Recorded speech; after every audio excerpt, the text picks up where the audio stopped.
out the signals for the Baltimore Colts. Unitas gives to Amici. The Colts are the world champions. Amici scores. It's amazing, sensational, dramatic, heart-rending, exciting, thrilling finish in the history of college football. California won the big game. 5 seconds left in the game. Do you believe in miracles? Yes. This is Phil Steele. This is Mike Burnham. This is Wes Durham. This is Mike Ashley. Hi, this is Chuck Foreman, number 44 of the Minnesota Vikings. Woo, mercy, this is handsome Jimmy Vane, the Boogie Woogie Man. This is Coach Fry with Virginia Tech Football, and you are listening to Big Dog Sports Talk. Are you ready to rock? Are you ready to roll? Okay, let's do it. You're in the doghouse with Rick Watson on Big Dog Sports Talk, presented by Pulaski County Sports and Entertainment. Join us in the Family Fencing Studios and chime in on the McClellan Chiropractic chat line. He's keeping cool with help from Little River Heating and Air, but this show is straight fire. And now, the big dog, Rick Watson.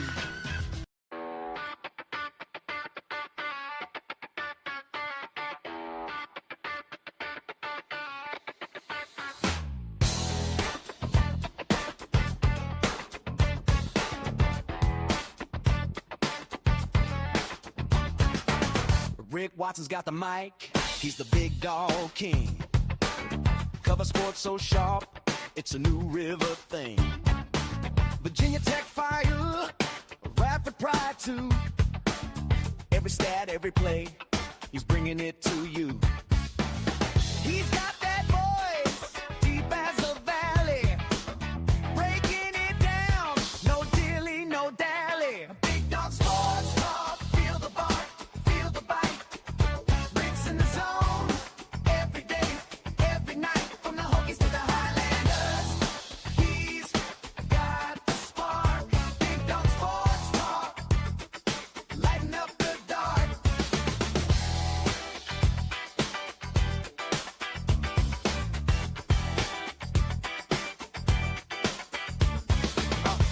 Got the scoop, faster than a sprint, calling plays like a coach, every word's a hint. From the courts to the fields, the stories unfold. Rick's play-by-play, worth its weight in gold. With a laugh and a growl, he'll pull you in. Big Dog's podcast, let the games begin. Big Dog Sports Talk, feel the bar.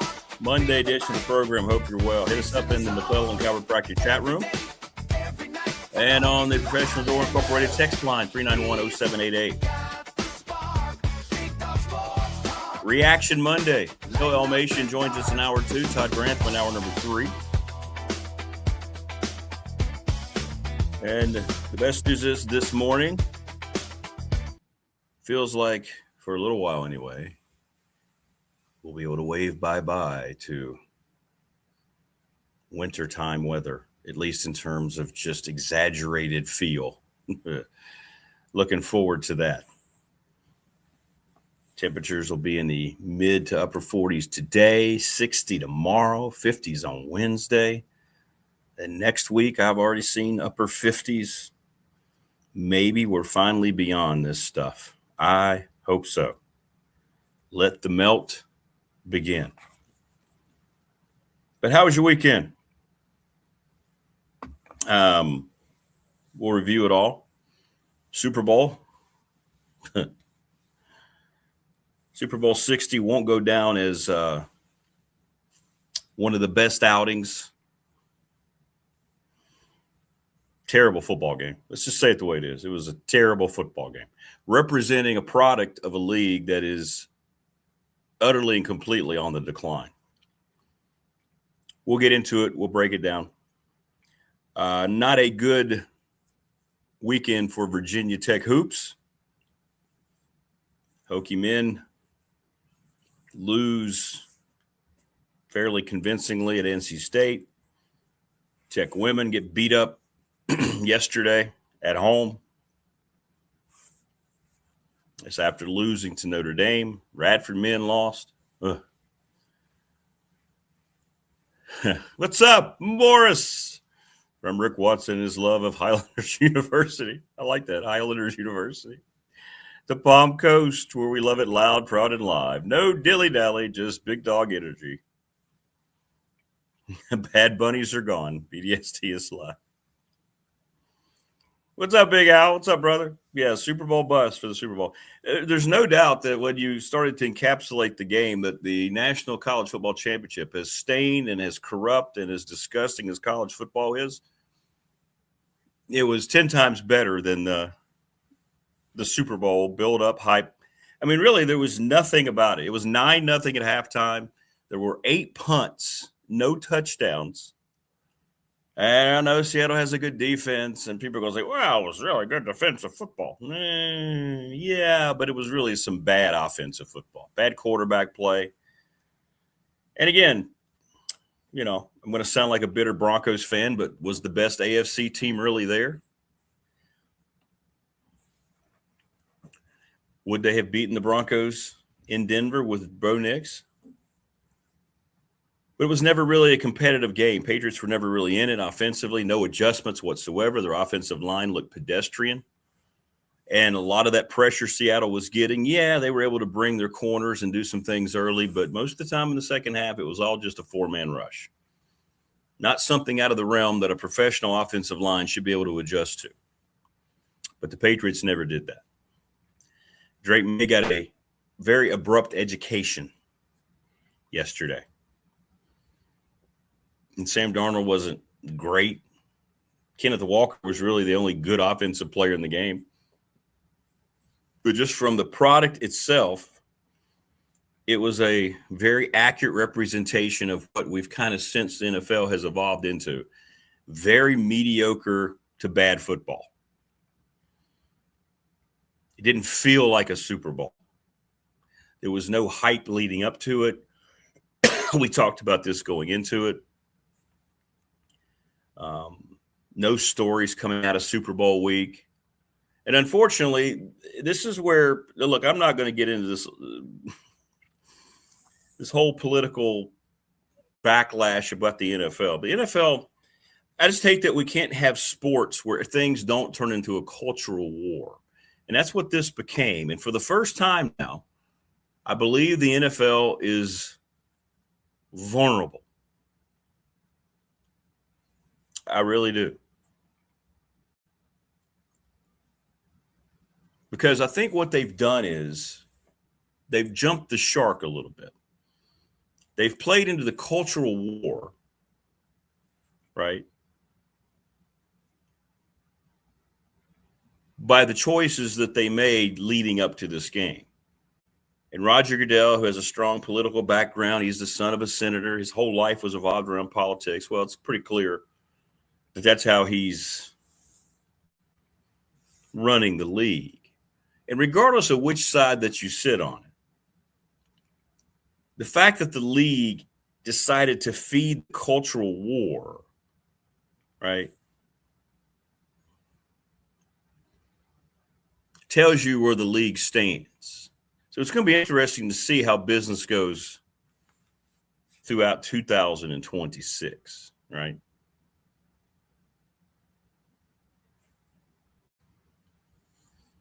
Yeah, the Super Bowl is always going to have high ratings, always, just because it's the Super Bowl. I mean, it's always going to rate. I don't know if they're going to look at it as being a great ratings boom. Who knows? I don't know what their goal was. I don't know what the viewings were on the other halftime show that was going on. The mere fact you had to have the need to have 2 separate halftime shows. In other words, sports is supposed to unite people. It's supposed to be a cultural event of unity. Yet the NFL and the league spends all of its time creating a cultural battle with its main event. An all-Spanish halftime show. Whether you like it or whether you don't like it, that's irrelevant to me. I don't care. The fact you had to have another halftime show to begin with.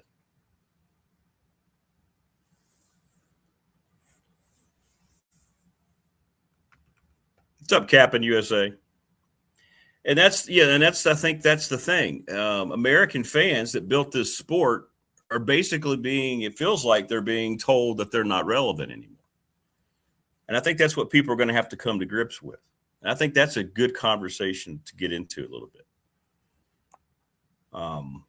Internationals added 9 more international games. They are pushing everything away from their core fan base. This did not feel like the great American event that it usually feels like, regardless of what teams are in there. Or if you're a bitter guy who lost the AFC Championship game. It never felt like that leading up to it. We talked about that for 2 weeks. This never felt like Super Bowl hype. It was treated as such, right? Seahawks and Patriots, 2 underwhelming personality-led teams. No mega stars on either team. It didn't have that cachet. And you have a 9-0 game at halftime with 8 punts. It was a bad football game. It was for Seattle fans, you're going to think it's the greatest thing in the world. When you win the Super Bowl, when you're that fan base, you don't care what other people think. Your team won, and I get it. I totally subscribe to that. I understand 100% why you think that way. But for the casual football fan who wanted to have a really good, fun game, that didn't happen. There was nothing about the first half that was intriguing in any way, shape, or form from a football perspective. And then, when you have a bad game going on, the commercial, is it me or did they even have Super Bowl commercials? It was terrible. Commercials were terrible. And I saw where the ads were averaging $8 to $10 million. Is that right? Whew.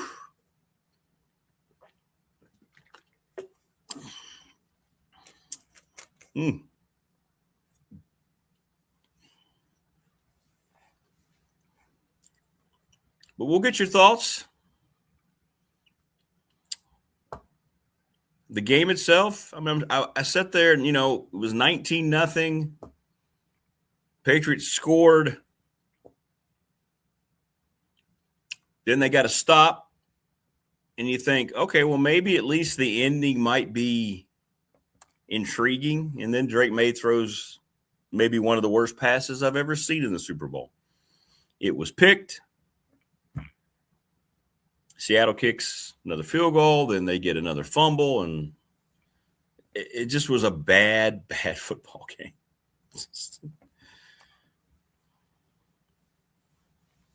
Yeah, I'm with you, Captain USA. It was disappointing. It was a bad game.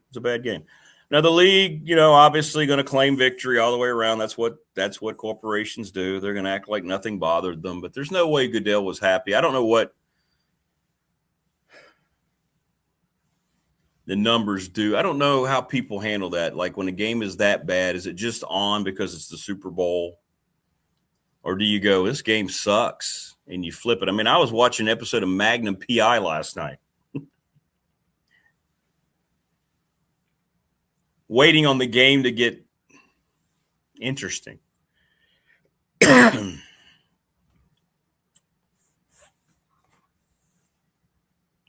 it was bad.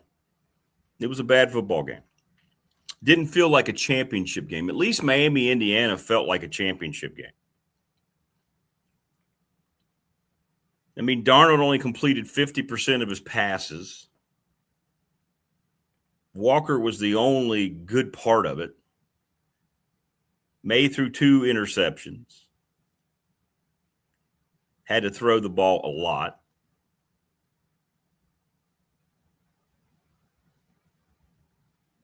It was just a nondescript championship game. Exactly. That's what I watched the Ivan episode. Just happened to be on. I was flipping through and I was like, oh, I love this episode.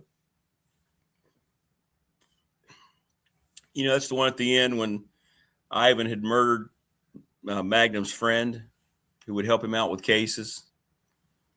And his favorite thing was sunrises. And at the end, Magnum tracks down Ivan, the Soviet spy who he had a history with in Vietnam.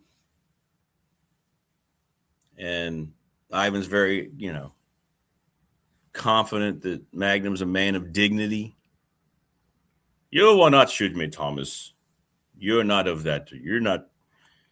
And then as he's walking away, Magnum stops and goes, Ivan, did you watch the sunrise this morning? And he takes a puff off his cigarette. I certainly did. Why do you ask? And then it ends with Magnum turning, and as he fires his pistol, the smoke coming out of the pistol, it's a freeze shot. Good episode. Groundbreaking at the time, too. Yeah, you got to watch. Yeah, exactly. You can always enjoy Magnum, Captain. Subscribe, like, and share to the channel, please. But give me your thoughts on the game. What'd you think? It's hard to break down from a football perspective. Todd Grantham will. I know he and I were chatting. Now, he's a defensive guy, so he appreciated it for the Seattle defense. And they're good. I mean, they're good defensively. There's no doubt about it. Chris Collinsworth, just awful. Just awful. Trying to keep interest in the game, trying to say anything that he can. Trying to say that this was the greatest defense in the history of the Super Bowl, things of that nature.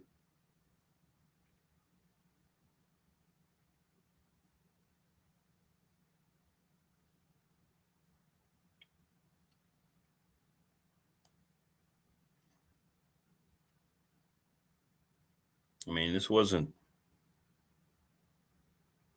the Steelers. This wasn't Steel Curtain we're talking about here. This wasn't Doomsday. Yeah, I didn't see any adjustments. Patriots didn't try to adjust their blocking schemes, didn't try to add a back, didn't try to do it. It just seemed like it was just, I don't know.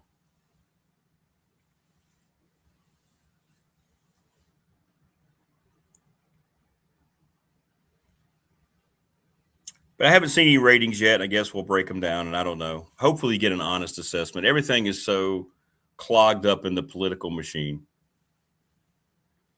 that you don't get honest reporting on even things that should be factual, like numbers. But it just didn't feel like a Super Bowl Sunday. It didn't feel like it all day to me. There was no – I mean, I actually remember looking down at about 6:30 going, oh, I guess the game is coming on. Better turn it on now. The game's about to kick off.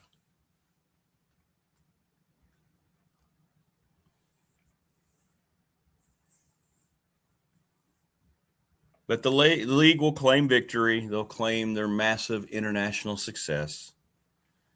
And there'll be nothing but proclamations of we're going to go forward now doing whatever we do. But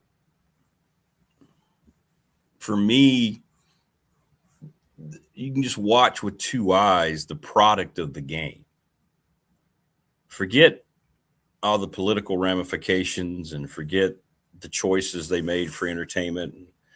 That's been debated on social media since the game started last night, and it's still going on.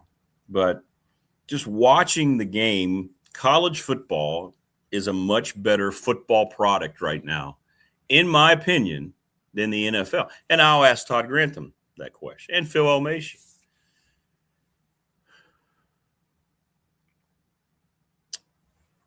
I just don't think it's very good football. I appreciate a great defense. And Seattle's got a really, really good defense. I appreciate that.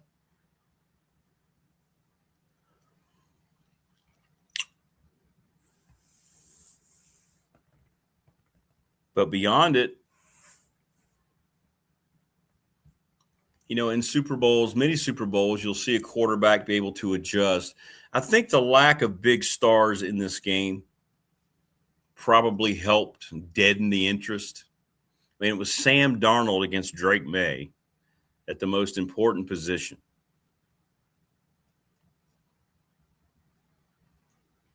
Seahawks had a receiver, obviously, that was the player of the year offensively, but how many people knew that?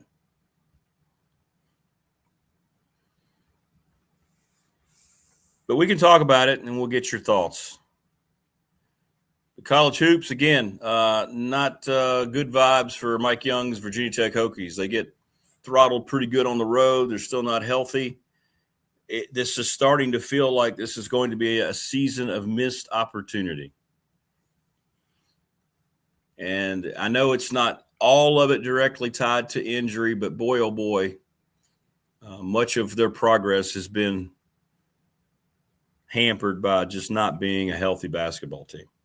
And right now they're on the outside looking in the NCAA tournament. And I think given the money they finally spent for NIL, that's going to be a huge blow if they don't make the tournament. We'll see. There's still a lot of basketball left. They got a big one coming up against Clemson. They have to win that game. I don't know what the status is on Tyler Johnson. We don't get, the kind of updates that fans need. We thought he was going to play. I mean, Mike Burnip was on last week. He was supposed to make his debut. He still hasn't played. I don't know what's going on.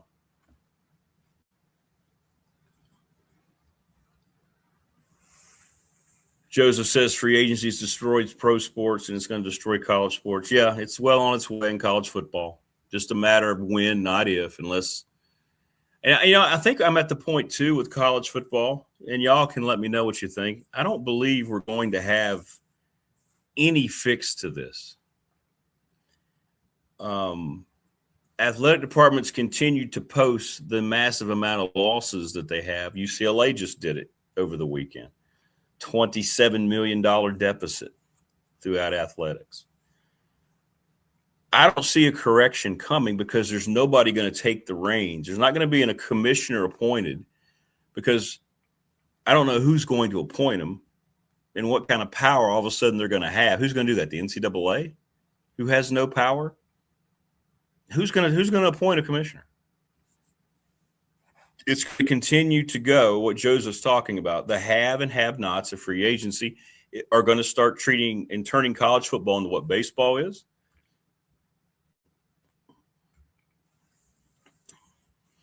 All right, good for you, Tebow. It's awesome. Couldn't tell you anything about the Super Bowl, didn't watch any of it.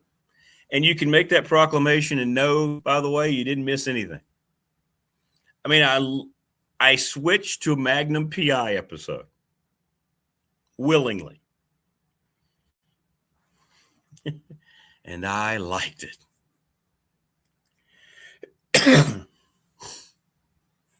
But for Tech Hoops, I mean, you got to win the game against Clemson on the road. Your opportunities are starting to slip by a little bit. And I don't know. People hit me up on the text line about their health. I don't know. We're clearly not getting an honest appraisal, or at least we're not getting any kind of update that's telling us anything, because actions speak louder than words, and people just aren't playing. Tebow, I hope you had a good time at the women's game despite the outcome. NC State throttled Tech yesterday, right?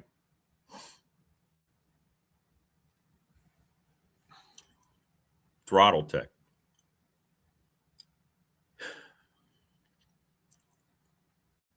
Didn't get to watch any of the game, Prometheus. Duke and Carolina. Marvin texted me. I was down at High Point. And High Point beat Radford. And, I'm sitting there doing the game and checking the scores. And I saw that Carolina had won. I didn't have any context. I didn't know about the last second shot. And then Marv was like, hey, how come you haven't sent me a text? And I'm going, well, wait a minute. I'm on air down here. We got our own game going. It was a tight game. Wasn't really decided in the final couple of minutes. So I still haven't seen the highlight. I'm not look, I appreciate the rivalry, but I'm not a guy who has to watch Carolina play Duke. I would have liked to have seen the shot. But, yeah, we had that game, and not so good for Tech and Radford on Saturday. Radford women got a big win against High Point. But we'll see now, let me look here. So what's Tech have on the horizon coming up? And to me, I hate it just because I know that you can call it an excuse all you want, but not having their roster put together the way they needed to has really hurt them. They've got the game against Clemson, who's 20-4 and ranked. That's a game they have to win. Should beat Florida State in Blacksburg next Saturday. They're not good. You got another opportunity down at Miami, winnable game. Wake Forest is pretty good, but they've got to come to Blacksburg. Then you have to go to North Carolina and then go to Virginia. So there's still a few opportunities for some major quad one wins. And I know we're still a long ways away.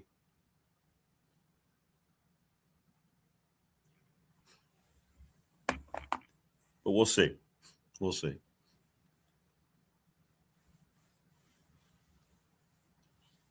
Was it Prometheus? Wasn't it Trimble? Was it Trimble that hit the shot? I think it was. I think that's what Marva said. I think it was Trimble who hit the shot. But a big win for Carolina. Hey, thank you, Joseph. Are we really? We hit 800. Thank you so much, everyone. Now we got to get over 800. Thank you. Thanks, everybody who subscribed. 200 more to get to the magic number. Thanks, Captain USA, whoever else jumped on.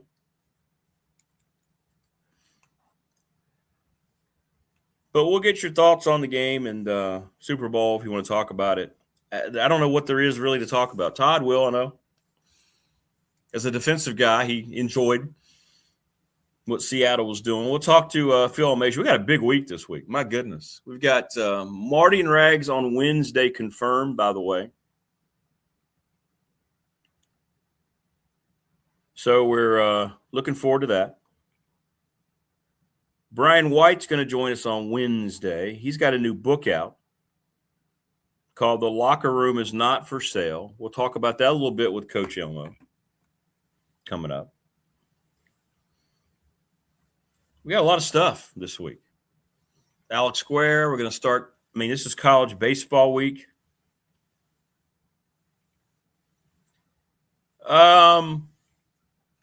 ASAP, Morris. If to get to 1,000. What 1,000 does is ensures that you have a 3-year window on this format. 1,000 is their number because then they can start running ads on the replays of your show. Let's just say it the way it is. So hopefully we stay at 800. Sometimes it fluctuates. Sometimes you'll have it and then you'll go back later today and you lose one. So 1,000 is the subscription rate that they look for. Yeah. In terms of deadline, they'll let me know.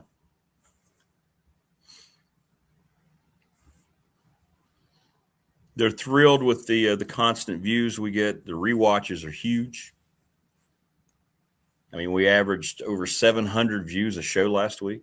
I mean, that's a lot. That's over 3,500 views.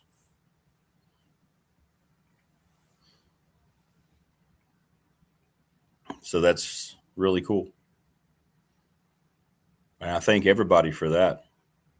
Thanks to Family Fencing, sponsor of our studio, 540-200-8294. I know they're looking forward to the melt. They can get to work, people's yards. McClellan Chiropractic, thanks to Mark Hunley over Walters Drive off Peppers Ferry Road. Professional Thorn Incorporated, thanks Travis, 540-391-0788. Sponsor of our text line, commercial, residential, garage doors. Pulaski County Sports and Entertainment. Tim Miller is going to join us this week. We got a lot happening. Presenting sponsor of this program. Thanks to Lawson's Mobile Home Supply over at 300 North Franklin Street. And I hope the NRB Super Bowl had a great time yesterday at their Super Bowl. Give them a call, 540-382-5525. Little River Heating and Air, 1095 Radford Street in Christiansburg, 540-553-2971. Ryan Pry, the attorney, our BDST fan question of the week, 701 West Main Street in Radford. Trust and estate planning. National Bank, member FDIC. It's our exclusive banking partner here on the program. If you're not happy with your bank, you should try National Bank. My exclusive banking partner for 35 years. And Bob Christ and the Ready Set Fund, ReadySetFund.com. Bob Christ, CRIST11 @gmail. If you want more information, just check out the website. They can help you raise money within a week, help hit your goals. And thanks to all those folks. Agreed, Tebow. Yes, BDST is global. 13 countries represented in our subscription base, which is kind of cool. Yeah, they have handled the Tyler Johnson thing. They did it. They kind of did a little bit with the wall too, right? Shortly after he was hurt. Yeah, he's, day to day. Then it became week to week, and then he's out a month. I mean, it felt like to me when we talked to Burnup last week, he was led to believe Tyler Johnson was ready to go this week. Didn't play any. So I don't know where all that sits. It's frustrating. It's clearly affected their season. It would have to when you lose that many games to injury. People are going to tell me I'm trying to cover for Mike Young, and I'm not. I'm just telling you how it is. You know that. Come on. If you don't have a full throttle of your talent, you can't go out and put forth the kind of season that you're supposed to have. I mean, I would think that would be common sense. But the team is kind of stagnant right now, to say the least. Wasn't a very inspired. I went back and watched a lot of the highlights of that game. Abadalas shot better, but only 6 field goal attempts, and he turned the ball over 5 times. Something's still not right with him. No, I haven't. I would. I have not been. Well, I had a couple of appearances planned, but then the shows did something else, or they didn't go on the air that day. I have not. That's what I need to do, Joseph. I would love to go on and promote the show. Absolutely. If I had a full staff, if I had a better budget, I could market a little bit. That's what I'm saying. I wish I had like a dude who could help me out with clips and with promotional things, but I just don't have that kind of time, especially during basketball season.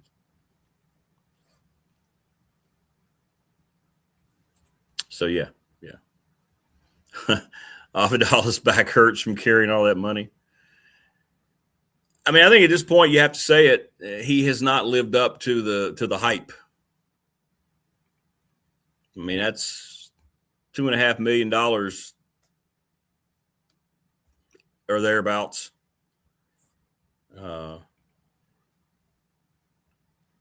Could be, Tebow. He may, yeah. And you know what? To your point, that's happening a lot from basketball coaches that I talk to. To your point, I won't mention names, but off the record, and that's what I love about talking to these coaches, because you can have a conversation when you sit down to do interviews, or which we do for our pregame. But a lot of these guys are looking at their future seasons, and if they're not healthy, why would he rush back whatever he's making at Tech? I don't know. He's only got a handful of regular season games left. At this point, you don't expect them to make a magical run in the tournament just because they haven't been healthy. And I'm hearing that from a lot of coaches, Tebow, what you just said. A lot of guys are honest with their coach, but they're saying, I'm done. I'm just going to try to get healthy, and then I'm going to go back on the market, because it becomes free agency, and that's what they're handling it like. That's what we have in college athletics. Correct, TLB. It does undermine a coach's authority. And you know what? Flynn Clayman is the new basketball coach at High Point. And he's a younger guy, right? He's not adverse to this whole environment that we're in. But he even said that to me Saturday night. His team's 22-4. They're the number 5 mid-major ranked team in the nation. They're good.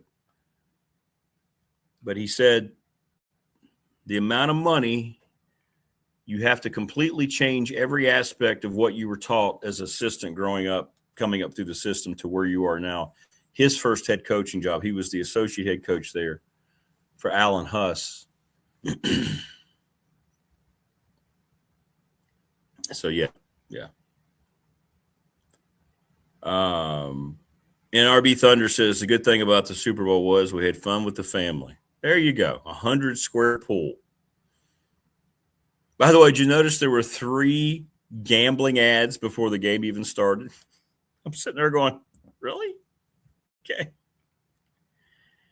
Marvin does not have a show. Marty, of course, has his national show, but ESPN will not allow him to promote other entities. How's that?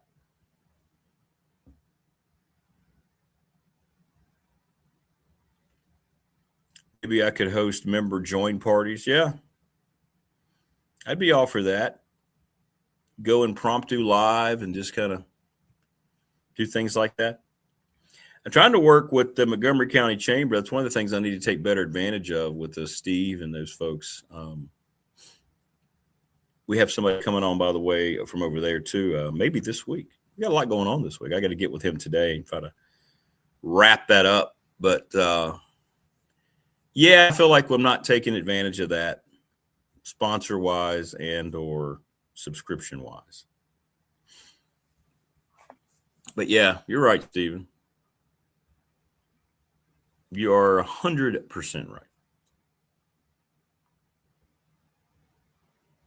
But hopefully things will get to the point to where I can start to do that here soon. Start to do those things soon.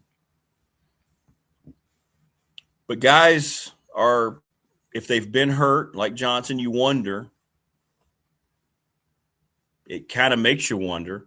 And I think it's why the messaging from coaches is more murky now than ever before about injuries. Like maybe a guy is ready to come back, but he's doing just what Tebow inferred and what other coaches have told me. They might just be saying, I'm good, man. You would hope that's not the case. But when you treat this like professional sports and you treat this like the money grab that it's become, how can you expect different results than that? It's human nature, correct?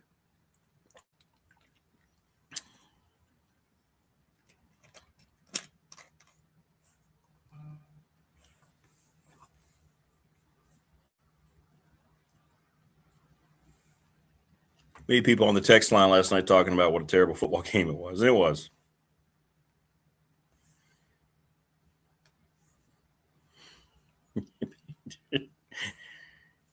Josh says, did you really watch Magnum PI? I did.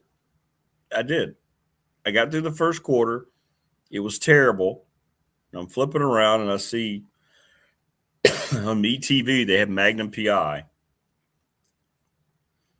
And I'm like, oh, this is the Ivan episode. I love this. Boom. That's what I watch. 100%.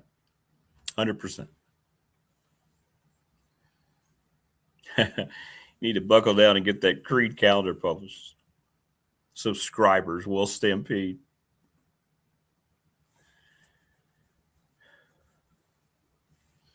Tebow says Lee Bryce sang a song last night at the Real Halftime Show.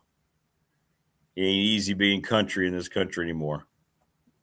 I'll have to check that out. Good. I'm glad. Glad it was. I know it had what? I think I've seen in all of its formats over 30 million people watched that halftime show. I would think that would concern the NFL. But again,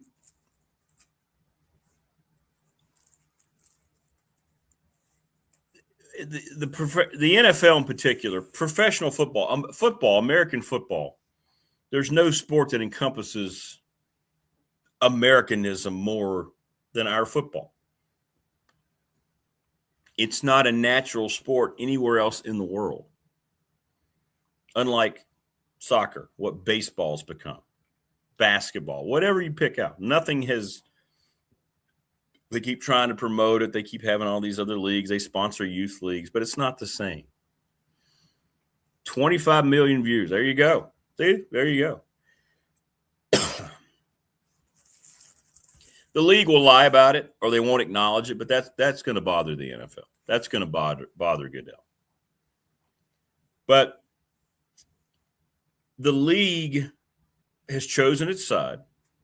We know which side the league stands politically. And we know that it seems to be feeding this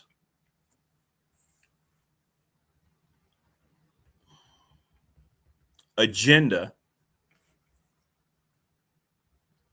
to steer away from the group of folks that made the NFL what it is. I don't think you can debate that on either side of whatever political landscape you may sit on. The league has actively now gotten involved in culturalism, which it did last night, having a halftime show performed entirely in Spanish. I think I saw that 16% of this country has folks in it who speak fluent Spanish, 16%.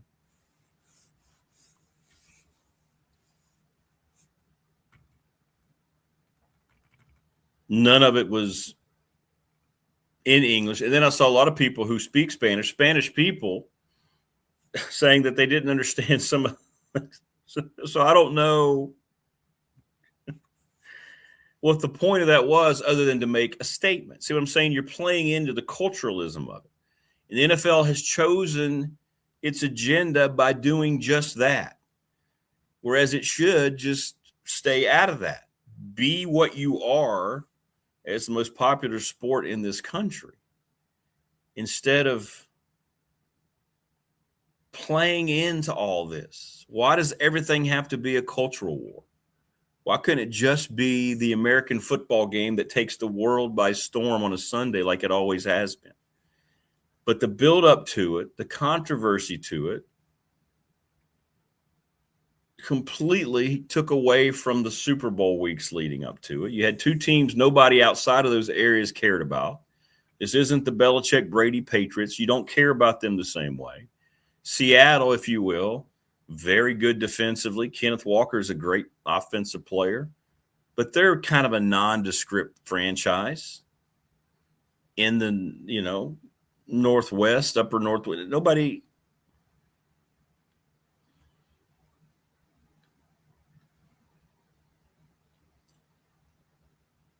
So I don't know. You tell me. Was all that just okay to you? And it's fine if it was. No judgment here. But to me, it bothers me to see a commissioner in a league actively pursuing dissection of its fan base. To me, that seems like a bad business model. And I don't care where you stand on either side of the issue, politically or culture. I don't care. I'm just talking about, why does the league actively seem to be adding into this push away from half of its fan base? And that's a question that I don't know if anybody would ask Goodell. They would deny it. But you tell me. What is there to be gained? Do they think the international market's going to provide them an iota of the success that they've had here abroad? I don't know. But they're going to make more money. They're going to announce record revenue. And they'll announce last night as a huge win, regardless of whether it was or not.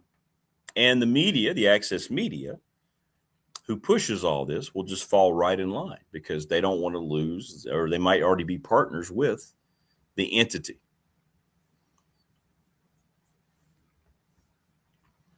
Joseph says, imagine if Michael Vick was playing college football. He'd be playing for a different team every year. Yeah.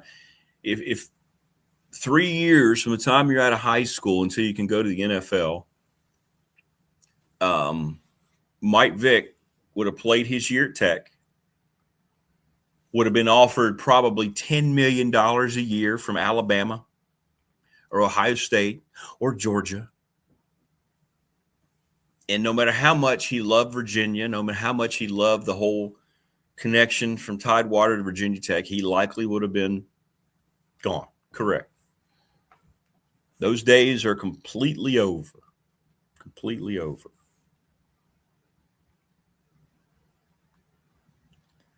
Tebow says fans are what make the NFL. Correct. 100%. Yet fans can't even afford to go to the Super Bowl. Yeah, if the average seats were thousands of dollars.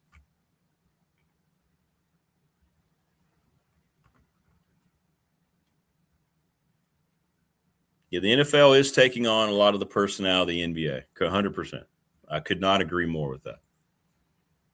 And look what it's got in the NBA. Record low ratings that supersede the record low ratings from the year before. Let me ask you, when's the last time you sat down and went, yeah, I can't wait for this NBA matchup tonight? I mean, seriously. When's the last time you went out and actively pursued watching one of today's stars in the NBA? I mean, who's the biggest star in the NBA now? Other than, washed up LeBron at 40, whatever he is. I mean, do you still care if Steph Curry, by the way, hasn't been shy about his political views along with his coach? They can't seem to stop talking about it. It's been very disappointing to see how he completely disregards the thoughts and opinions of half the country. The league puts itself out there so readily to, again, kind of segregate itself culturally. And I just don't understand.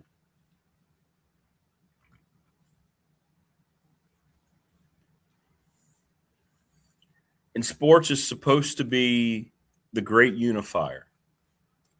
And I know it's naive, but, I grew up Southwest Virginia.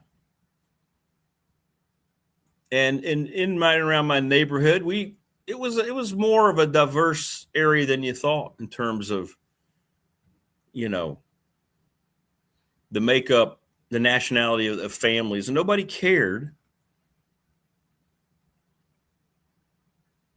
And when you play sports, you cared even less because you're all on the same team. And I guess for me, that was the thing looking back when I was younger. Maybe many of you feel the same way. All that mattered is your team colors and your logo. Who's wearing that? That guy's my guy because he's wearing my team's colors. I don't care if they're black, white, wherever they're from. Doesn't matter to me because he's a Bronco, And I grew up with that. And when you play sports, they're your teammate. We're going to talk about that with Phil Elmassian. We're going to talk about that with Ryan, the author, who's coming on. The locker room is sacred. It's its own entity. The only group that matters in that locker room are teammates. It doesn't matter what you look like. It doesn't matter about your politics. It doesn't matter where you're from. It's a matter about, are you going out there and you working like me? And then we go out there on, in my case, Friday nights for Pulaski County. You're wearing the burgundy and gold.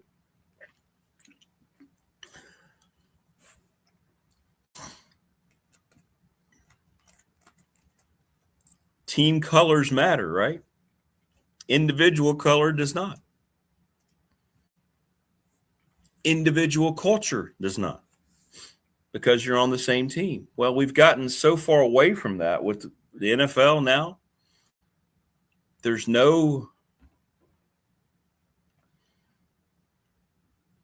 hesitation to continue to divide the lines. It's bizarre to me. The NBA did it years ago. The NBA did it, 4 or 5 years ago. Made it very obvious how they thought about this country. They haven't recovered since, I don't think. And I don't think they will anytime soon. In the NFL, as untouchable as it seems like it is, and has operated now after this whole build-up, this whole week, the moronic Roger Goodell contradicting himself every time he opens his mouth, it feels like the NFL may have finally crossed over into that realm. And we'll see if it affects the overall business results. I don't know whether it will or not. Maybe it will, and maybe it won't. And if it doesn't, they won't care, and they're going to proclaim victory many times over. And from that standpoint, they would be right. I'm surprised we don't hear more from the owners. I mean, they're already billionaires. Every one of them is a billionaire. If you look at the list, every owner of an NFL team is a billionaire. They're the ones who hired the commissioner. But Goodell is completely inept. He has no idea what he's saying. He has no idea how to answer these questions because the questions that are being asked are getting closer to the truth of what he's all about. So therefore, he can't separate from it. But strip all that aside, as someone like many of you who absolutely love the game of football, the product of the NFL is not good.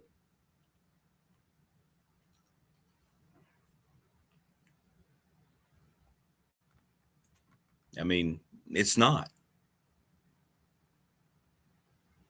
One of the honorary captains last night was Joe Montana.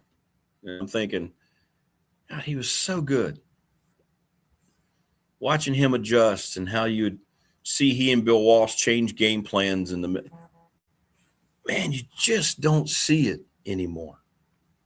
In any way, shape, and form do you see it ever.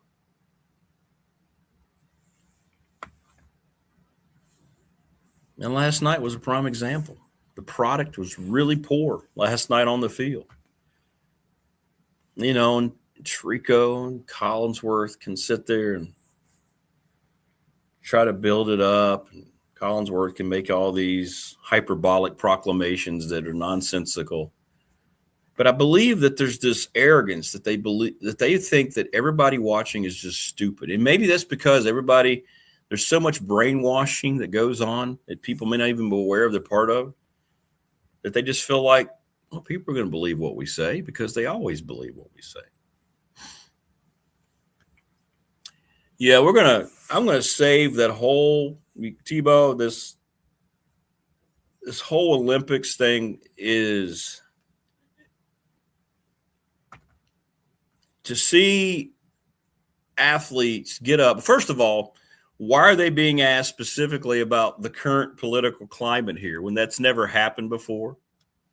And the fact that they come out and have the audacity to say that they're almost ashamed to be representing the United States because, of course, they fall in line with half the country that automatically despises the current president.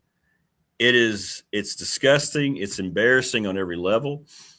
No matter what kind of political strife, no matter what kind of mistreatment of citizens you have in any other nation, you're never going to see an athlete go out there and say they're ashamed of their flag, of their country representation. Yet you have these entitled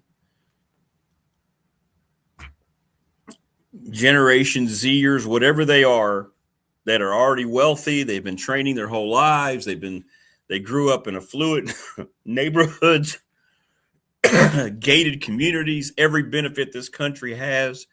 And they get asked a question about the current environment in this country, and they're all acting as if they're embarrassed to be representing this nation. That's our U.S. Olympic team.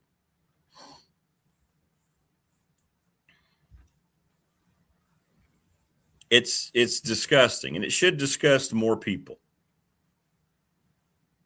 It's not every athlete, but those skiers and then that skater,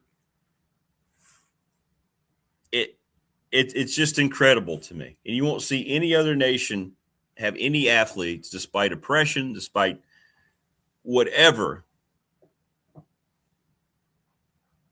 get up there. And because this country does provide you the freedom, the irony is they'll never see the irony of it, because it's the fact that you are in America. You can go out and speak your mind. But now we don't want to recognize that. We just want to talk about all these things to feed into it. And now I see all those athletes that were highlighted were urged to delete their social media. They're losing sponsorships. You can't even send an Olympic team representing this country without there being divisiveness. And everyone plays into it. Why? The media plays into it. This is exactly the goal. Unfortunately, in my opinion, this is the goal for way too many people that have way too much influence.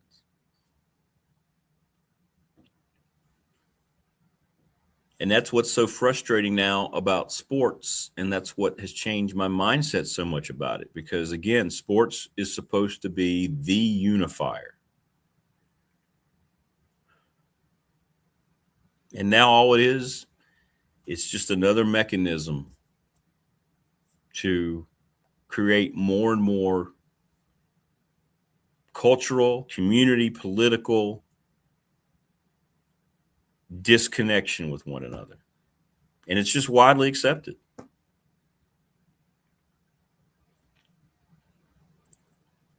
And that's why sports, I think, right now is in a very critical situation. The money's still there for the NFL. Billion-dollar contracts. I mean, heck, college football is going to sign a billion-dollar contract coming up, to the point that we've never seen before.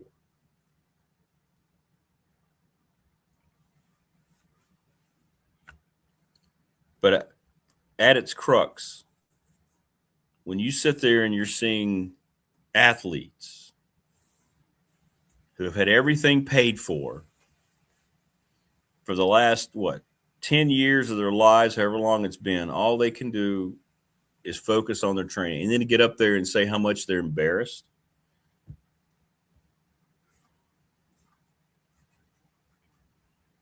I think back to the 1980 hockey team, and they've been showing a lot of that.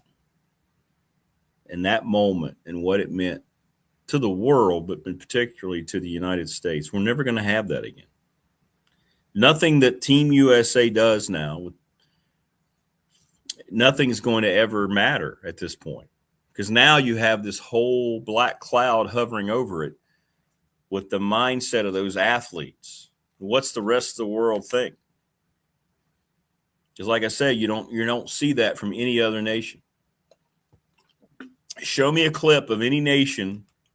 Well, first of all, no reporter is going to ask athletes any question directly about politics other than athletes from the U.S. And the reason they do that is because they already know how culturally divided this nation is politically. And they know they can get away with it because in their minds, that's what America has become.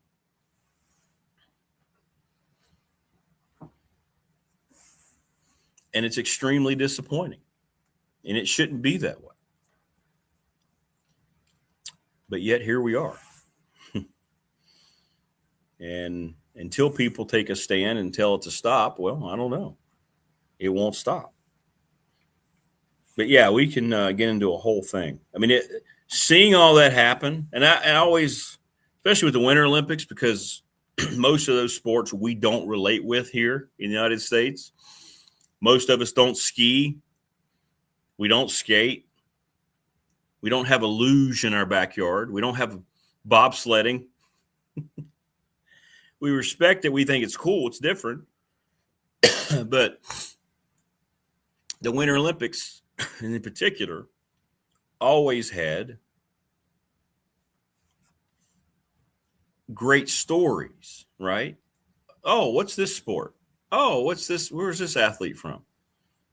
And you could kind of wrap your arms around it. You could kind of relate to them, unite. But now, when they're getting up there running their mouths like they are, does anybody even care? Does anybody even want the opportunity to get to know anything about these athletes now? I don't know. Yeah, it is a trap, Tebow. Yeah, divide and conquer. It is. People are brainwashed. They don't care. They don't care. They just go right into it, and it doesn't matter in any way, shape, and form to them anymore. And it's discouraging, to say the least. But anyway, let us know what you thought of the Super Bowl and everything else. Joining us now on the program, it's never discouraging to have Phil Elmassian joining us. Coach, how are you? I'm so glad I bring some brightness to you and your program. There are not many people who have said about that for like 40 years. You're a bright, shiny day when it's cloudy, Coach. I mean, just tell you that. I'm just a happy Jack guy now that I'm out of coaching. Well, you should be. You should be. Hey, let's get right to what's going to happen. Before we get into I want to talk to you about the game and what you watched. But, hey, you reached out to me this weekend, and you brought up the name of Brian White and his book. Brian's going to be on Wednesday. I've been talking with him. Yeah, let's talk about that a little bit. This book is right up your alley, isn't it, what he's written about? It's what kept you in the business, Rick. When it's all said and done,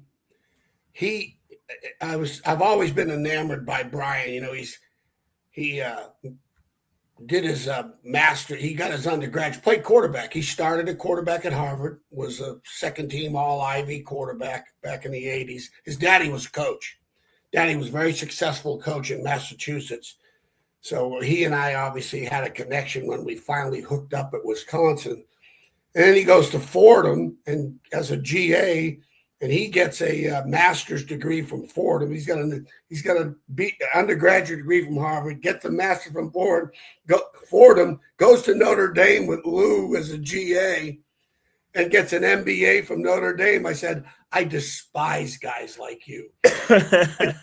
He and Derek Dooley, same thing. Derek Dooley, Vince's boy, he was at LSU with me. He was an attorney. I said, you guys, the only thing I hate you guys.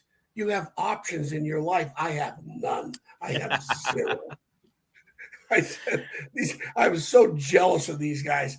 I mean, so I got my William Mary degree. I mean, who cares? You know, I've been coaching for the rest of my life. B. White, I call him B. White. We were at Wisconsin together, and you talk about a recruiting go-getter and just the enthusiasm and the genuine enthusiasm that involves people, because recruiting is people. That's all it is, and people having people skills. And he was another coach that just positive guy all the time. And when I found out he wrote this book, I said, what a great concept as a book. You know, there's so many leadership books coming out, but taking the concept from the locker room, that focus, because I don't care in my 40 years and the next 40 years, I don't care about NIL. I don't care about the portal. You know, there's probably going to be more locker room challenges than ever before because of those two things. But the ground roots are still going to be the same in terms of from Monday in the preparations of Monday through whatever Fridays in college football or Sundays or whatever. And you're just, you know, and I remember Coach Holtz particularly, and, you know, as assistant coaches, you always go into that locker room. It is not their space. It's everybody's space that can put a hand on those kids, whether it's trainers, managers, and coaches. And especially if you've really challenged a young man during the day, you get in that locker room. So when he leaves that building, he's not carrying these, you know, these truths that you convey to them about how they prepared and what battles they won, what battles they lost in practice. And there's a bond that's connected. And then after a win, there's no better place in the world after a win than a college locker room. And that's what kept bringing me back in the business. So he's got a great concept. Right now, Rick, I just talked to him on the phone. It's Amazon's #1 new bestseller. Is it and really? It came out. Yeah. It's #3 on the Amazon bestseller list right now. You know, #2 is his Belichick's book. I said, hey, we're going to pass that one. Oh, this will be great. This locker room's not for sale. That's the name of the book. The locker room is not for sale. Yep. So we'll check that out with him. That'll be great. Well, thanks for the lead. That's cool. Well, he's already told. Go ahead.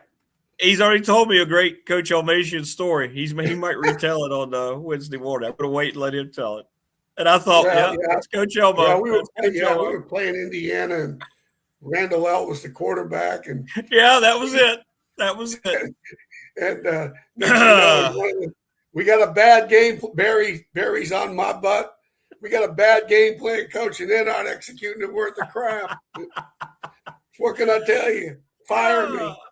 And then you go out and beat Ohio State in the horseshoe the next week. Yeah, no, we ended up beating Indiana. We came back and beat Indiana. Oh, the horseshoe. We were down 17-0 at the half in the horseshoe.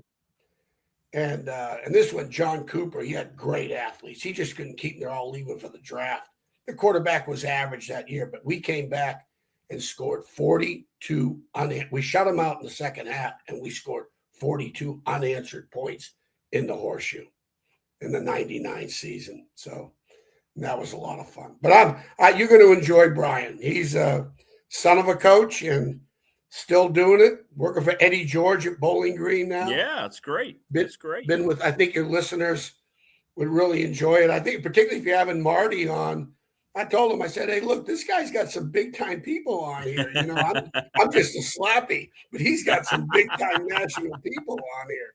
I said, so I think it'd be a good twofold and a great listen for your audience. No, it'll be great. Wednesday's going to be huge. Yeah. Thank you so much for that. I'm looking forward to that. Oh, no. Glad to do it.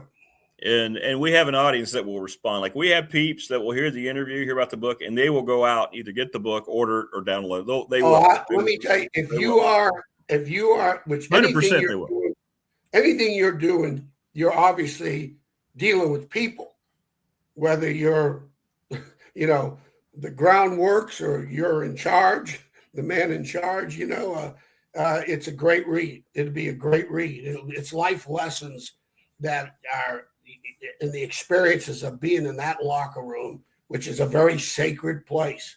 You don't want people after a game in there except the players and the coaches. The managers, the trainers, nobody goes in there. You don't bring people in there. Yeah. And that's the way Joel Hicks ran his locker room. I mean, Mike Smith, same thing at Hampton. You'd have a coach standing right there when the last player walked in, last manager, door is locked. Oh, yeah. Nobody. Win or lose, you're not coming in here until we're ready to open the door. Yep. Winning and losing in both areas.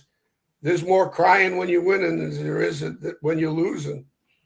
You know, I remember the story. I'll give you a quick story about Coach Holtz when in '87, they went to his first year. They went to the Cotton Bowl, and Texas A&M beat the hell out of them in the Cotton Bowl. This is before the '88 season. He walks in the locker room, and there's one guy in the locker room that's crying that did not play in the game. His name was Chris Zorich. You remember him? Oh, yeah. Yeah, he was pretty good. Chicago. Played at the same high school that who's it? Not Ditka. Yeah, I think Ditka played. Played at the same high school in Chicago. Yeah. So he's Lou, the only person that's crying in the locker room after that game, the only one. And he never played. And Lou looked at him, he goes, that's going to be our leader. And he was. The next year they win the national championship, and he was one of them that set it off. It says a lot. He didn't play it down, but yet he's that upset that the team lost the game. That's what it's all about. Yeah. When we were at the 97 year, I know Brian will appreciate this, the 97 year at Wisconsin, my first year there, Barry hired me because they had the worst secondary in the Big Ten. It was awful. We played Georgia we played Georgia, and Mike Bobo was like 27 for 29, and those two were dropped. And I'm the DB coach. So I walked down the locker room. I see Barry in the locker room all by himself. He's in the coach's locker room. I walk in there, and I took my time coming out of that press box because I go, like I told you, they have fired every secondary coach they've ever had. And I'm sitting there going, I'm done. This is it. I walk in, he looks me in the eye, goes, don't leave me. I said, don't fire me. He goes, don't leave me. Are you kidding me? And he goes, I will get this straight. And it was a locker room moment. And then we ended up going we made progress. He saw the progress we were making. But then the next 2 years, we were nationally ranked on just every category in defense, and especially with the pass defense, and it turned out. But here was the kicker. I walk in, I go to the DB room. We had a lot of redshirt freshman, sophomore team. It was a young team, and Georgia was loaded. They had great players, Champ Bailey. I mean, they had some great players. And I went in that locker room, and the redshirt DBs that played in the game, Jason Doring, and I had 2 redshirt freshmen that did not play in the game, were in that locker room in the DB area, and a couple of redshirt sophomores, and they never took their pads off. They just sat there with their pads on and staring at the wall. They weren't necessarily crying, but you could see it in their eyes. This crap's going to stop. Yeah. You could see it. I knew it. I knew right then and there we had a chance to become a good secondary, which would become a good defense and take us to, as I'm wearing the shirt, 2 back-to-back Rose Bowl wins that never been done in the history of the Big Ten. That's right. So the locker room is a special place. When you were in Blacksburg at Tech, do you remember who stood out as kind of natural? Who were some of those Chris Zorich type of guys? Well, you know what, Rick? There's two kinds of people that there's the leadership. Barry always said this, and today, football, but today particularly, leadership is hard. You need followers too. Good followers are very important, okay? And leadership is important, but the difference makers are the enforcers. That's the difference. And all you need is one. You can have a lot of leaders, and you're going to have more followers. You're going to have, more followers and leaders.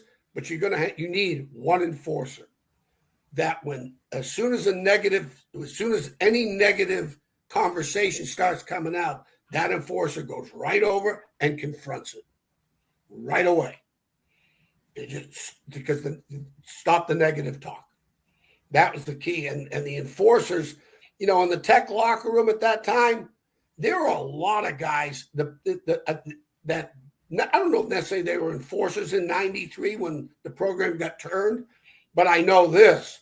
We found guys like George Del Rico, J.C. Price, Torian Gray. And I'm probably going to leave a lot of guys out. We found the guys. Everybody wants to win, Rick. They all want to win. Lights are on, band's playing, everybody wants to run out of the tunnel. When you're getting your ass kicked and you're losing, you got to find guys that hate losing. They're tired of it. And we found them. I've told you the story many a times. I get to Tech, they go, we got 7 returning starters coming back off the 92 team. I said, I don't need on defense. I said, there's not one of them I need to beat Temple and JMU. That's not a one of them. They need me more than I need them right now. Good point. Just telling the truth. And we did. We found a lot of backup guys, and Lawrence Lewis, another guy, Hank Coleman, another guy. These guys turned out to be great. The Cornell Brown as a freshman just put a spark into everybody. But we had one kid at Nebraska, Bullocks. I can't remember his first name, a safety. Because the first year at Nebraska was a disaster in 2004, a total disaster. Took over for Frank Solich. It was a 10-win team, and I always said, this is a bad job. I took the job for the money. I did it for the first time in my life, literally. And it's Nebraska. We don't go to a bowl. We hit a lot of nevers, what they never had done in a long time. And so the next year, Danny Bullocks, he had a twin brother left for the NFL. He decided to come back for another year. He became our enforcer, and we turned that thing around, won 8 games, and beat Michigan in the Alamo Bowl, which was a huge win. Then the next year, we went on to conference championship against Oklahoma. But because of him, because he stopped the negativity in the locker room. You think those types of guys are going to be harder to find now in the age of money? Oh, yeah. True enforcers. Are they really going to care to that it's point? Like anything else, winning helps the enforcers too. I'm sure I got to believe it. Like Indiana, a lot of good followers, a lot of leaders, some leaders, and probably had an enforcer or two. And not necessarily that they're jumping their ass. It's just what's the difference between the enforcer and the leadership? PMA, positive mental attitude. Yeah. That's how they're brought up. As we've talked about before, you got a choice. Greatest power God gave is the power of choice. You confront it with adversity. You got 2 choices. Okay? Be positive, stay in the moment. Next play, next drill, I'm getting better. Encouragement. And Barry believed it all started with the coaches. Barry always made that point. If we lead, players will follow. He put it on the coaches. Now, if we got an enforcer out of it, great. But he truly, truly believed you lead, they will follow. And he was one of the coaches that really, he got that from Lou. Yeah. And as he worked with Lou, and then we all got it from Lou from that perspective. So, even Coach Saban was kind of different. Coach Saban had a really different approach. There was method behind his madness. During practice, particularly, he jumped players, particularly the DBs, because he's working with them. But let me tell you, every coach got an ass chewing on that field, and it rallied the players. The players loved us. They knew what we were going through. Yeah. So they wanted to rally around you, right? After exactly. Yeah. Good cop, bad cop. You got to always play off your coaches as an assistant. For Nick, don't worry about motivating him. Just coach him. Go recruiting and coach him. That's all you had to do with Nick. That's all you had to do. When I'm with Frank, I'm the bad cop. Frank's a good cop. Right. I'm the bad cop.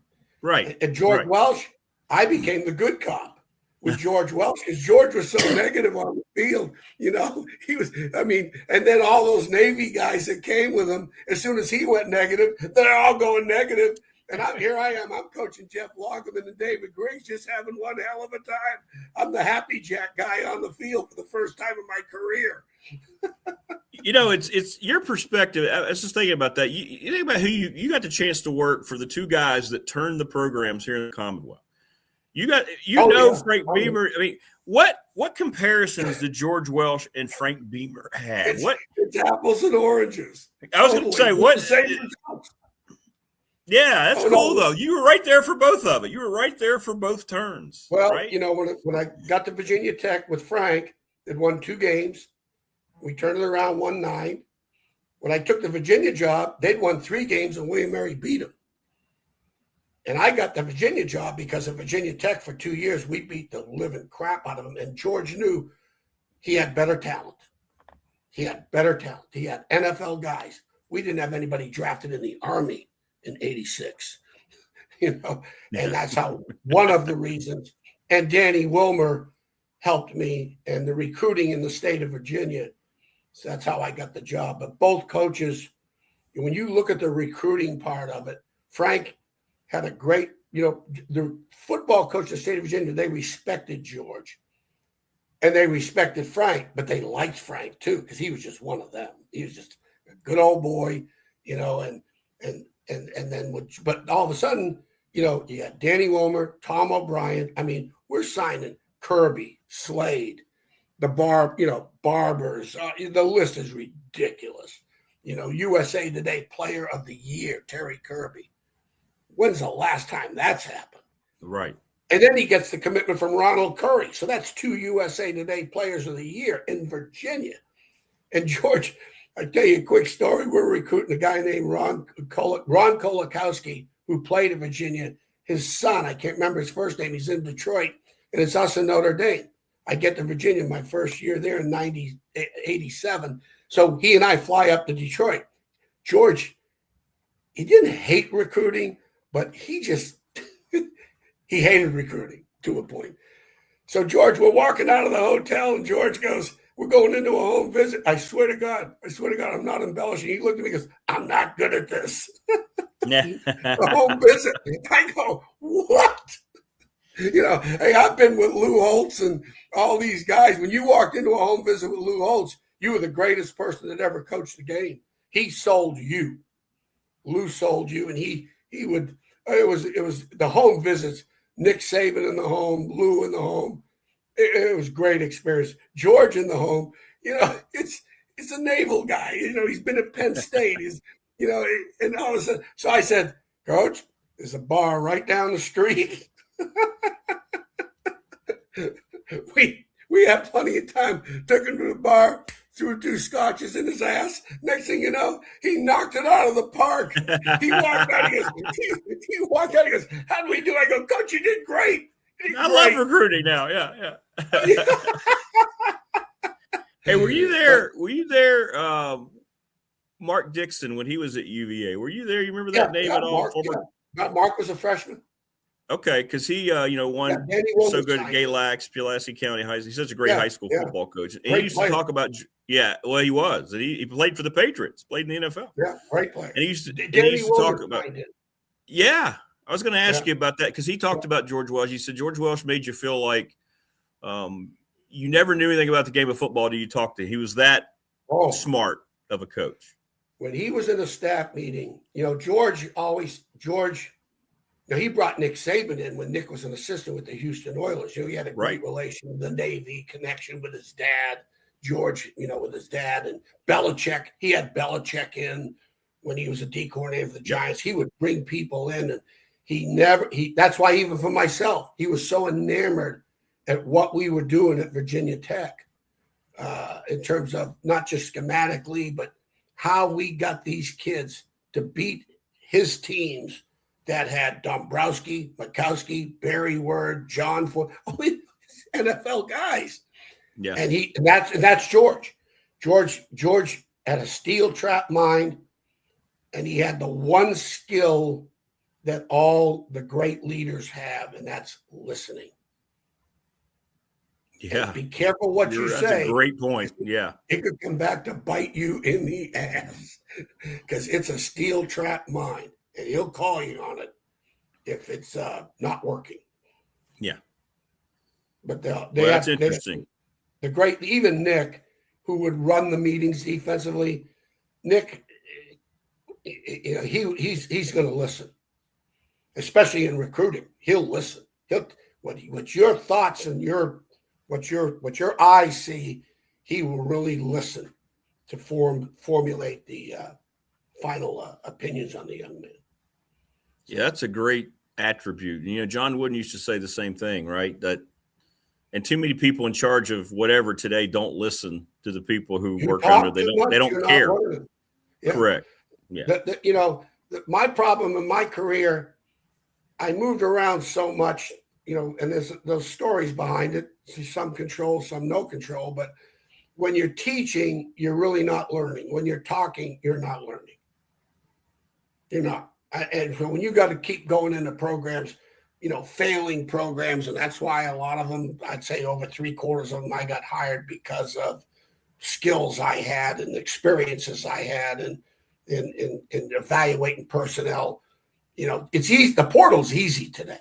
We had to do it the hard way. We had to find, like Virginia Tech or UVA, we had to find kids that were already there. And the second and third strings or the walk-ons and get them into 9-win season players. So it was harder, more challenging, but way more gratifying because it wasn't an easy fix. It was a process that didn't just take, like Todd, wasn't taking 2 weeks to solve. Let's bring in 31 years. we're bringing in freshmen in August that we've already. I said Larry Green, 93. Cornell Brown's going to start for us. Larry Green's going to start for us. I've gone into many programs. Scott Rice at Virginia Tech that never played defense in his life. And I said, just come on over. We need you. And he ends up starting for us. Never played Scott defense. Rice was a good player. Scott was a good player. Yeah. I said, you can go back to running back if you want. I don't care in the spring, but we need you. In the, I have Billy Myers back there. So I got Scott Rice and Billy Myers. I said, Billy, they're throwing to you. You know that. You're easy to pick out. Yeah. Well, was that fair skin and that red hair, you mean? Yeah. Yeah. And, and it's so sad because of his knee injury. He lost all his speed. I know. But he was one of my favorite players I've ever coached at Virginia Tech. I love that kid. Yeah, Billy Myers. You could make the argument he could be the best pure athletic specimen ever come out of Pulaski County High School. Absolutely. No ifs, ands, and buts about it. We've had a lot of them, but yeah, Billy stands out. Yeah.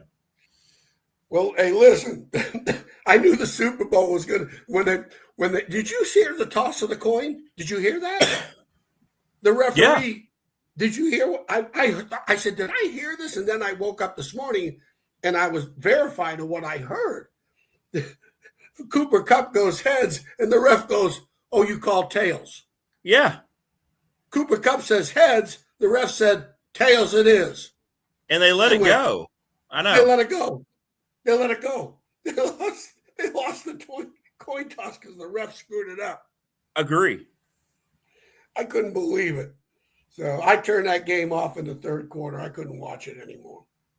I loved it because it was a defensive game. But, Rick, when it was all said and done, you talk about things that determine an outcome of a game, just like when I go over with you in the college games, whether it's Virginia Tech or the Indiana or the national championship, same thing applies.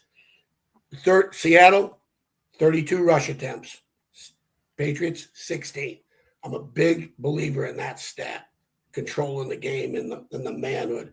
And you look and the running game, the Walker and how he ran the ball, how hard he ran the ball, the plays, the great running backs. When you watch a running back on tape and it's blocked for 4 or blocked for 3, and next thing you know, it's going for 10, or the play should be over. 1,001, 1,002, 1,003, that play over. But next thing you know, it's going for 1,005. It's still continuing. And bam, it's first down when it should have not. That's what the great backs do. And he did that night. And then the turnovers. I mean, 2 interceptions and a fumble. One for one. Remember what I said, Rick? Punt return for a touchdown, interception for a touchdown, game over. Game over. Game over. And so the one interception for the TD just that broke the back. The disruptive plays, this was crazy. You're watching the Patriots and I'm going, they're playing so far behind the sticks. They had 8 TFLs and 6 sacks. They had 14 plays on the other side of the line, and the Patriots only had a total of 51 plays. 1 out of every 3.5 plays was negative. You ain't winning. I don't care. This is the Super Bowl. These are pros being paid. So is Seattle that good with the Patriots that poor? You pick one. Pick one. Hey, how much they had success blitzing their corners? No question. How much did you subscribe to that at times with your personnel over the years? Did it matter with the personnel, or was that one of your philosophy? How did you kind of pick and choose? It's a certain philosophy you have. Today's football is a lot of zone pressures to a point. Yeah. Excuse me. Run up.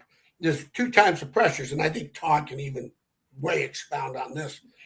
But you got run pressures that are going to force negative plays on the run that could turn into potentially at least you got people in one-on-one situations if it converts from run to pass. The best you can hope for is one-on-one. And if you got a good player, you can beat one-on-one and like 21 did, and then you got to find guys that can blitz with great purpose. That's another thing. I'm like offensive coaches would have receivers. They got their go-to list. Okay, here's my Jerry Rice go-to plays. I want Jerry Rice to get the ball. These are my plays for him. And that's what they'll do on offense. Well, I personnel the blitzers. If I got a kid that can, I can call a blitz, and if this kid doesn't have the, all the tools to be a good blitzer, I'm not going to go into that, but I have a checklist of what constitutes a good blitzer. Yeah. And one is great purpose on the pressure, understanding the pressure, and when the coaching breaks down, that thing still gets a chance to continue, okay, because of his tenacity and his resolve in the blitz. So I will always try to find out who those people are, and they are going to be my blitzers. And I will design one for that, or attack the protection in a run. Todd will, I always say there's a zone side in the offensive line, and then there's a man side. Wherever the center turns is your zone side, A gap, B gap, C gap, inside out. And that's what the quarterbacks are doing, directing to find the four-man side that they know that's protected. And now you got the man side, which is your guard, tackle, and a back on the man side. So you're really trying to attack the man side in the protection, because it's like a punt block. If you design a punt block, you need one to occupy the searchlight, the other one go block the punt. You got to get two on that back, or at least, or worse comes to worse, one on the back, and try to expose his protection skills. And that's why I said Bayshon Tootin will be a great pro, because he was a great pass protecting back in one-on-one from blitzers, linebackers, or DBs. So that's what you try to do. And they did and they were surprised. They were considered a zone team. Patriots, the big That's right. blitzer. Yeah. They came in right out the chute, running these man pressures, these 5-man pressures, basically getting into the 46 defense or the Bear defense that gets you into one-on-one situations. And then, from, like I said, a lot of them were early down run pressures that converted to pass. And they did a great job of that, but that's where the disruption plays came in. And they had one out of every 3.5 plays being disruptive, being negative. Yeah. That's for the whole game. You got no chance. You got no shot, right? No shot. 2nd and 15, 3rd and 12.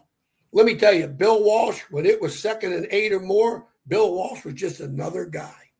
Okay? Yeah. The genius is out of the game, because now it's up to the quarterback to create the first down. It's not, the coach can't get, there's no creativity on 3rd and 12. Oh, yeah, let's throw a screen. Let's run a draw. In the college game, let's run the quarterback, read zone. After that, it's the creativity's gone. So, and that the Patriots the 3rd downs were ridiculous, or the 2nd and longs. They never could get in front of the sticks. And Drake May lost his confidence. He did as the game. Do you think you think Mike Vrabel being a defensive guy knew when Seattle showed what they showed that they were in trouble? Oh, he knew. You could see it. He knew. You could tell at the halftime interview. Yeah. You think? Yeah, no. And they had rookies on the O-line, and so good game, bad game. But the bottom line is, when it comes down to rush attempts, turnovers, disruptive plays, Seattle won those battles hands down. And those are the things that will affect an outcome of a game. Both teams didn't have a lot of explosive runs. No. Seattle, he had a 130-yard run, and that was it. The Patriots defensively, I will say one thing. They deserve, I'll tell you, I don't think first of all, the cornerback coach, who was a Virginia Tech grad, what's his name? I had it written down here. Justin Hamilton. Virginia Tech. He's the corners coach. You better give him a raise right now. Yeah. Okay? Because number 0 as a rookie? Oh, the Christian Gonzalez kid? Yeah. Oh my God. The plays he made, and the thing, think about this, Rick, in that league, if you breathe on these receivers, those flags are coming out. And the timing of getting to the breakup pass point and watch him, because when a receiver turns his head looking back to the ball, he's decelerating in speed. It's like, let me run a 40-yard dash with your head turned to your left or right. Okay? So when you're looking at defensive back, and if you're a yard behind him or a yard and a half, you got a chance to close this because he's looking for the ball. He's decelerating. Don't panic. Don't look for the ball. Get your eyes on the contact point and where the ball and the hands are going to be, and try to get to the furthest one. I can't catch the ball with my inside hand, but I can catch it with my outside hand, and I got to get to that point. And you get to evaluate. People say, oh, he has better speed. He's got closing speed. Well, if you can't close when the receiver's head's looking back to the ball, you don't have. He's decelerating. His speed's diminishing. That 4.4 is running now at 4.6. If you're 4.6, you can catch up. You'll catch up. Just don't panic. It was great coaching because a lot of kids, especially in the Super Bowl, they get beat they're out of phase. We call it they're out of phase. They panic. They start looking back for the ball. Next thing you know, there's no close. There's no close. They're both running 4.6. So, and that kid broke up two great, maybe two or three in that pass. They had 7 breakup passes, the Pats, and he was involved in 3 big ones that probably by some corners and a lot of corners would have been touchdowns early in the game. So I tip my hat off to that kid and how he coached that kid. They did a great coach. It was a lot of coaching went into that, a lot. And he was a 4th round pick out of California, 4th rounder, played like 1st rounder. Yeah, he did. There's no question he did. I can imagine how you settle in when you're watching a game like that, or college football. You're always looking at the secondary. You're always immediately looking to see what they're. I'll start with the O-line because I want to see if it's a run or a pass right away. And if it's a pass, which way is the center turning? Then I'll stick my eyes on the defense. I try to take my eyes back down the field, like hockey. I never watch the puck. Don't watch the puck. Watch the net. Just watch in front of the net. You're going to see a hell of a game. Absolutely. No, you're right. Even basketball. I ain't watching outside the 3-pointer. I'm going right to the net. I want to see the beating and banging going on there. So. Yeah. No, I'm with you. Well, it's interesting. It's from a fan's, it wasn't a great game. It felt like pretty much it was a mismatch. No offense could go. I know great defense is to be appreciated, but I think we saw a little bit of great defense, and we saw some really poor adjustments from offensive coaches. Pick one. That's you pick one. Guys, the defensive coaches, all the defensive coaches in the country. I'm at a Super Bowl party, and everyone's, this game sucks. This game. I said, what are you kidding me? It's a great game. Yeah, you're going nuts. I'm going crazy. I love it. We got 2 great. Oh, by the way, you got 2 coaches that are defensive guys, 2 head coaches that are defensive guys. They're both very. They're 17-3 for a reason. Okay, number one, the defense is on the bus. Some of them leave their defenses behind, and the Patriots for 4 quarters, just about 3.5 quarters, 4 field goals. They gave up 1 touchdown. They gave up 1 touchdown in an NFL game.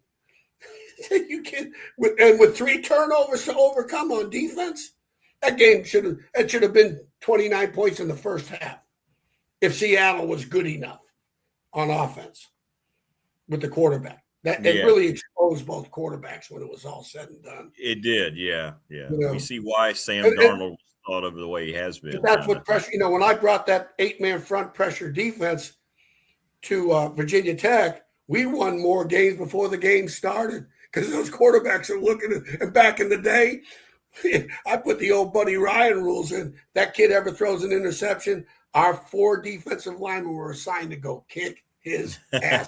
They're not calling any flag. Right. We would launch him. If they had a track around the stadium, they'd be on the 8th lane of the track. Todd did a great job with that. We hit this one kid he threw a pick. We hit this one kid from Miami. I don't know if he ever came back in the game.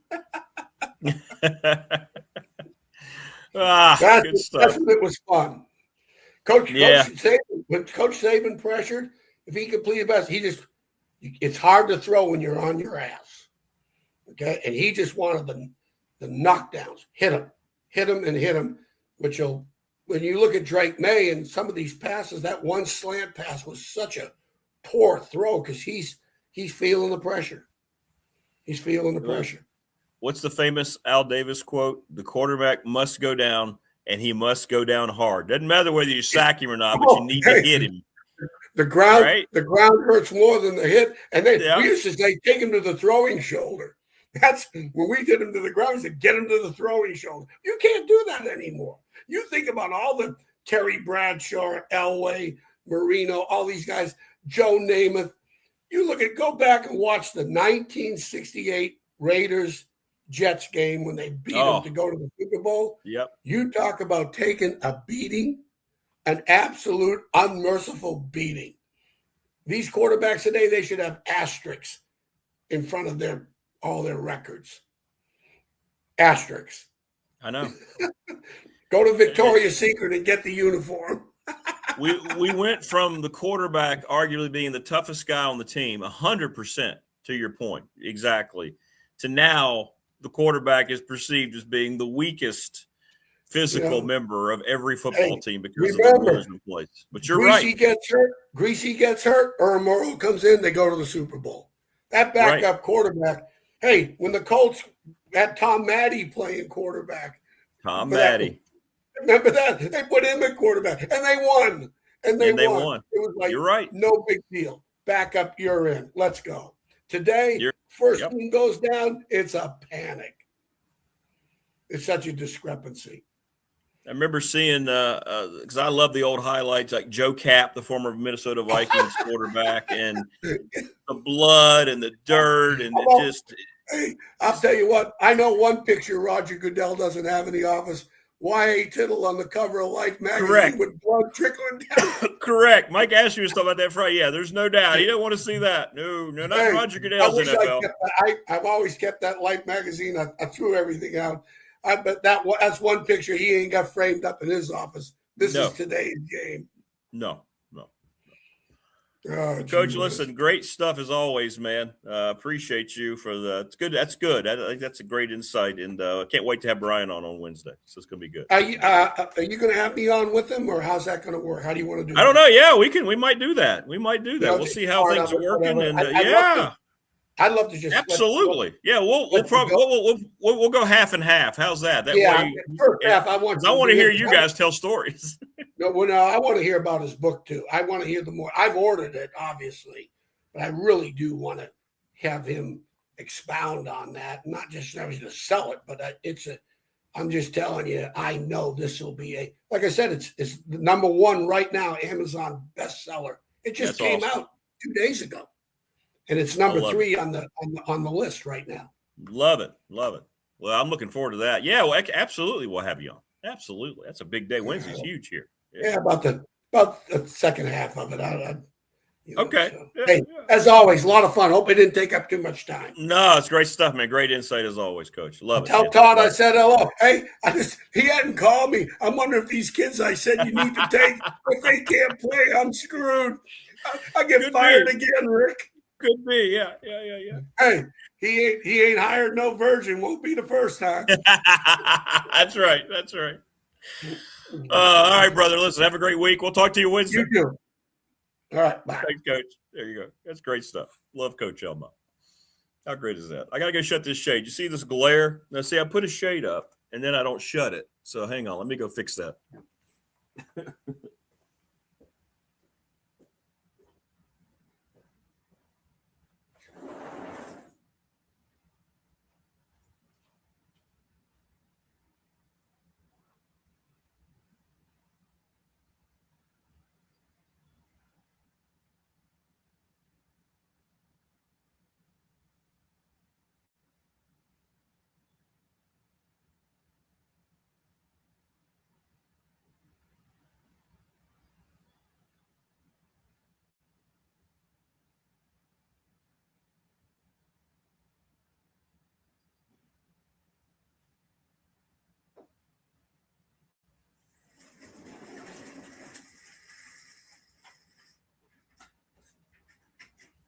There we go.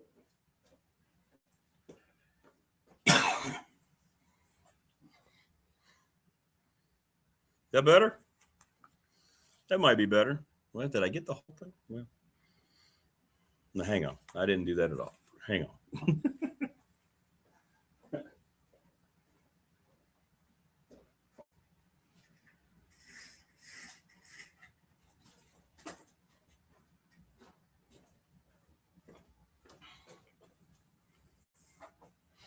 All right.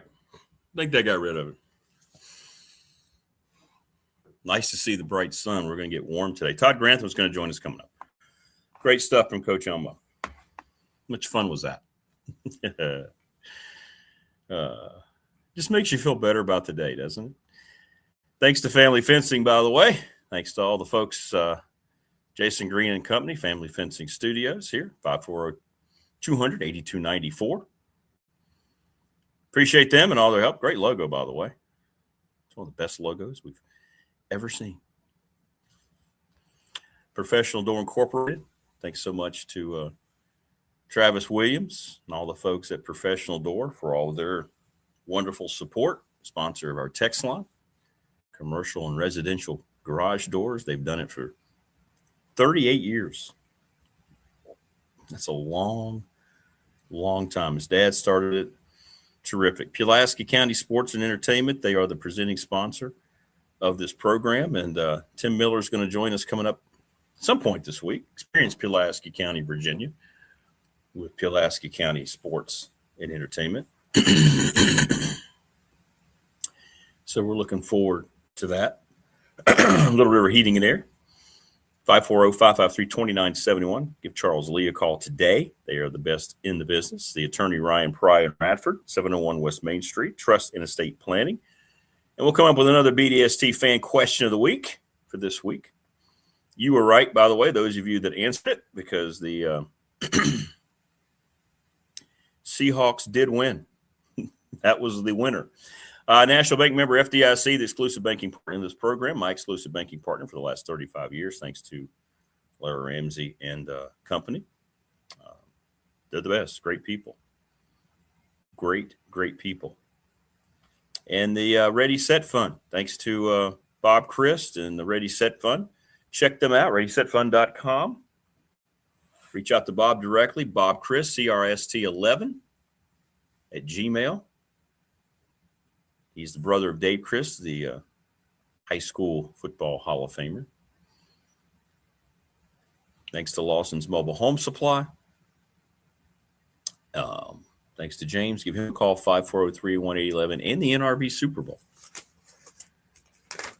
And give them a call, 382-5525. I understand they had a really good turnout for their Super Bowl at the NRB Super Bowl yesterday. That's cool. Host, director, producer, and stagehand. Yeah, I put the shade up because it was a problem. Remember early the first couple months of the show. And then we haven't had this kind of sun. Boy, it's coming through today. Maybe that's a great sign for how warm it's going to get today. I hope so. Yeah, Coach Elmo, it is great. Those are great conversations, man. We're very fortunate in this state. The two guys who turned the program, George Welsh and Frank Beamer, man, what a time. We do, but boy, you wish you had those times back. We don't appreciate that enough. What a great way to get everything turned around by two great gentlemen, George Welsh and Frank Beamer. And Coach Elmo was right there for both. Not a coincidence, in my opinion, that Coach Elmo was there for both of those turns, you know?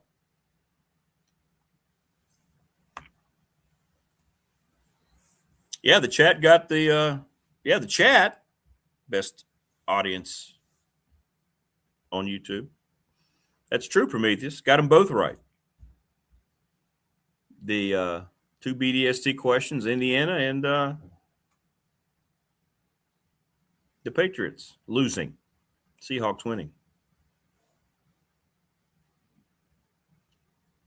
It was a bad game from a fan's perspective. I get it from a defensive perspective. If you're a Seahawks fan, you don't care what people think. Your team won, and you're celebrating, and I get that 100%. I understand.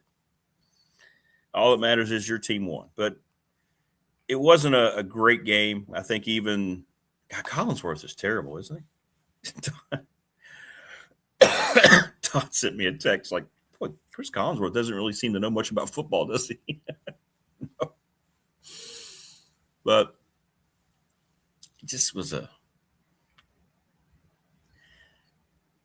from the aesthetic standpoint, we didn't have major stars in this game. Sam Darnold, Drake May aren't stars. What Coach Elmo just said, both quarterbacks pretty heavily exposed by the other's defense.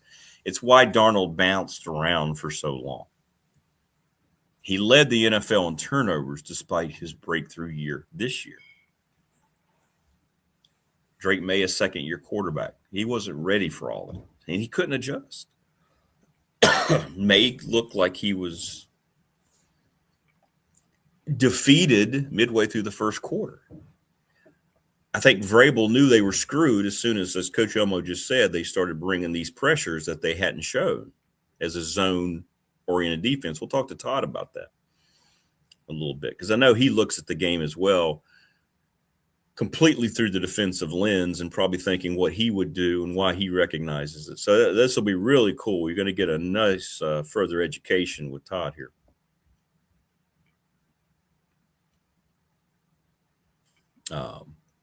Yeah, but the game was just, yeah. Collinsworth was saying this was the best defense he's ever seen. I'm like, Chris, just calm down. No, it's not. Steel Curtain probably would have a little argument with that. Those Ravens defense probably have a little problem. The Bears in 86, the Broncos in 2015 probably have a little problem. Doomsday all those years with the Cowboys. Have a little problem with trying to say that this team, because of that game, all of a sudden is one of the best. Daylight is getting longer every day, Thunder. It is. A little bit here and there. Starting to feel a little different now that we're beyond this first week of February. I'll be curious to see. I think tomorrow is the real warm-up day, 60 degrees. We'll see if it actually gets that warm tomorrow. Yeah, Tampa Bay, that's true. I left out Tampa. You're right. Yeah, that Tampa Bay defense was special. 100%. I think the best one has to be the Bears, though. Right? What you think for 1 year? I will, Coach. Coach wants me to ask Todd if he's still employed. I think for 1 year, the Steelers' longevity, the Steelers always made big plays in the turnover game, too. Huge plays in the turnover game. But in dominance, that Patriot team last night, hey, it's interesting. It's the same organization. Kind of looked like the Patriot team that lost 46-10 to the Bears. But the Steelers created havoc with their pass rush, and they created turnovers in those Super Bowls that they won. If you like the punting, Brian says, yeah, exactly. 9 points, 8 punts in the first half.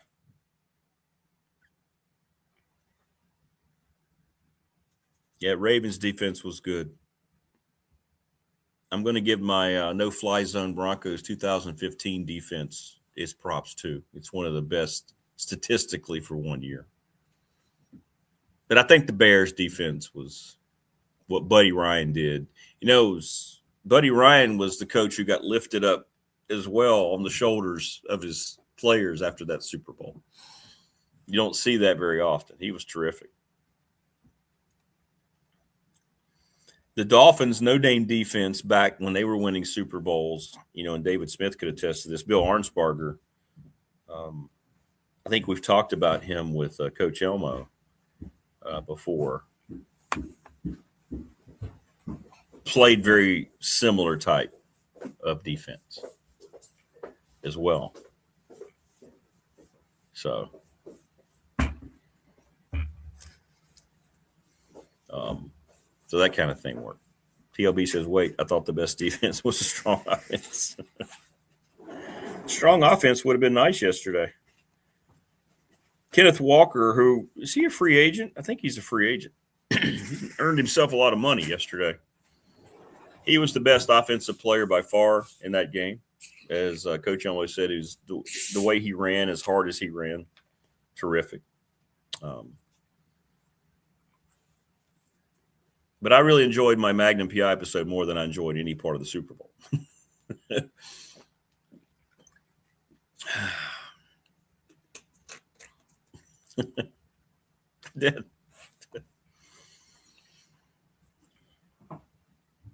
Then when I went back, it was 12-0. Another field goal. And then it was 19-0.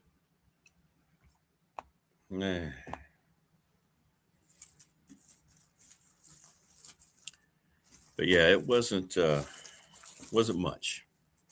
Wasn't much.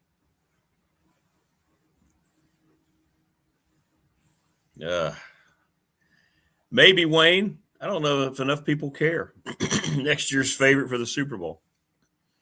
We might be better served to say, who would you favor next year in the ACC? But we don't know yet. It's too early, right? We can't do that either. I think we have to wait until after spring ball before we can do any college football stuff.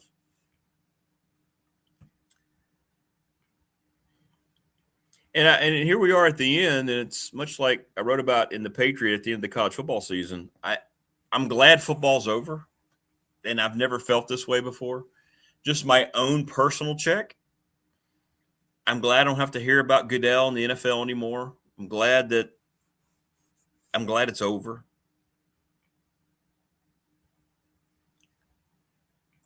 Just like I'm glad to get away from college football and all the crap surrounding it. It's good that it's over. For me, maybe not for you.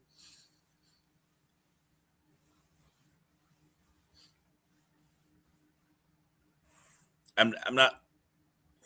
Spring's not going to offer much. College baseball I'll get into. Softball. I'm not excited about Major League Baseball season at all with what the Dodgers are allowed to get away with. It's not a serious league. They're headed for a massive work stoppage after 2026. I think it's definitely coming. You're going to have a salary cap and a floor for that league to, at any point, fix itself. So the way things have played out, I'm just glad we're at the end now. Tebow says he watched reruns of Expedition Bigfoot. Roger Goodell can kick rocks. Yeah, he's drawn his line in the sand. We'll see how people respond to it long term. And everybody's rating is going to be made into something one way or the other. I'm sure it was fine in terms of their national or worldwide audience. It always is. It's the Super Bowl. But like I said earlier, I think we had a good discussion. I just hate that it's become the Super Bowl in American football instead of uniting families and having it be what it was, almost a national holiday. It's now used as just a culturally divisive thing. It just falls in line with everything else that's going on. So it's disappointing. Thanks to Coach Elmo joining us now on the program. I know he was excited because he loves defense. It's Todd Grantham, defensive coordinator for the UAB Blazers. What's up, Coach? Good morning. What's up, Rick? How you doing this morning? Hanging in there, man. Still dealing with this cough. I don't know if I'm ever going to lose it at this point, but I'm okay. How about you, man? I'm doing good. Just enjoying. We actually got the day off today. That's one good thing. I remember. Wow. They should make it a national holiday that the day after the Super Bowl, everybody gets off. That way you can have a real Super Bowl party. You know what I'm saying? Exactly. I think when I went to Georgia with Mark Rick, we had 6 a.m. workouts the next day, and I'm like, "You got to be kidding me! We got to get up at 4:30, 4:45, and get ready to go do mat drills and stuff like that." So anyway, we gravitated to the day after is an off day, so that's kind of nice. Well, it was cool too because we're watching the honorary captains, and there's Lynn Swan. You're telling me you live beside Lynn down there on the lake? Yeah, Lynn actually lives down at the lake. I've yet to meet him, but I hear the guy really likes golf, and and enjoys the golf courses there and everything. So when I get some time there this summer, I'm going to have to try to look him up. He looked good. He looked good yesterday. Joe looked good. They all look good. Montana looked good. I thought they all looked good. So yeah, it was cool. That was cool. So now, how's it going so far with the guys coming in? You pleased? With everybody pleased? First week or so, the guys that you brought in there and what you see? Oh yeah, we're still in that early part of phase one. Basically, guys are lifting and lifting 5 days a week, and they're running periodically. Within that, and then we're still doing the football school right now. Doing some installations. We won't start those again until Thursday. We'll do them again Thursday, Friday of this week, and kind of go that route with it. So we're just chugging along, man. Just working and getting to know each other and working to get a little knowledge in them. Well, I mean, you mentioned this last week. I think it's really cool. It's fascinating the way that you go about teaching defense, the offense, instead of worrying about defense. I think that's I've been thinking about that a lot. It's so cool, that approach. And I think you said Coach Saban does those types of things too. It's a cool philosophy. I like that. Yeah, I think the thing of it is we always tell them, the offense is a book and they're trying to tell you a story. Yeah. I mean, like formations mean something. A guy, a receiver lined up in a certain spot means something. A tight end means something. I mean, all of these formations with personnel, with guys lining up in certain spots, means something. Like the depth of the back means something. Those kind of things. So, anyway, just teach them that stuff and then build it from there. That way, and really it's for communication. So that way, like, for example, I said all T words are 3x1. So if I say trolley or train, well, the guys know it's 3x1. Or if I say, hey, when we get thief, that means the tight end's at number 2. Be ready for the bubble and go. Well, it's quicker to communicate those kind of things with the players. So anyway, it's a process, and they've gravitated to it. So we'll continue to work and get better. Well, and I know you and I were talking during the game. What's some of the things? What did you like best about Seattle's plan? Yeah, as Coach Elmo just talked about, they did some things that they hadn't shown as a zone defense throughout the year. For me, the game really gets down to. Well, first of all, I would say from a fan's perspective, there was 3 types of fans watching the game. There were the fans that were the Seahawks that really didn't care. They just wanted to win the game. So it was correct. All great, right? Yeah, they're thrilled to. They don't care. Right. Yeah. Then you got the fans that want to see offense, and entertainment. So those fans were really bored.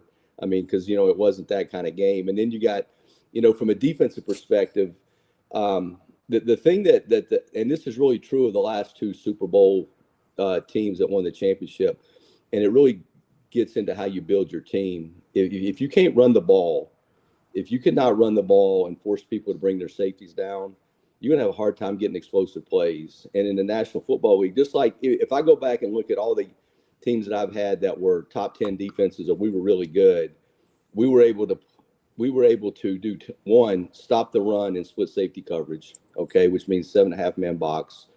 All right. We were able to get pressure on the quarterback with just 4 guys, which is really what Seattle did in the game. If you go back and look, particularly like New England's left side, they really struggled, as far as protecting the quarterback. But overall, there was out of the sacks they had, I would say 50% of them were coverage sacks, meaning there was really nowhere to go with the ball down the field. Now, the reason for that is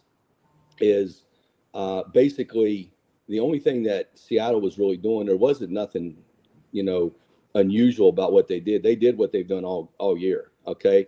They basically played quarters, and within their quarters coverage, they could bracket the safeties to each side. So in other words, they essentially had a double on both sides of the ball. So really you may only have one skill guy open, and based upon the releases of the guys, he may not be open. Okay. That's number one. They played quarters. Then they mixed in cover 2, which what happens there is when you play quarters, you're 3 under with 4 deep, but you're playing it a strong match underneath. So it's a little bit tighter coverage.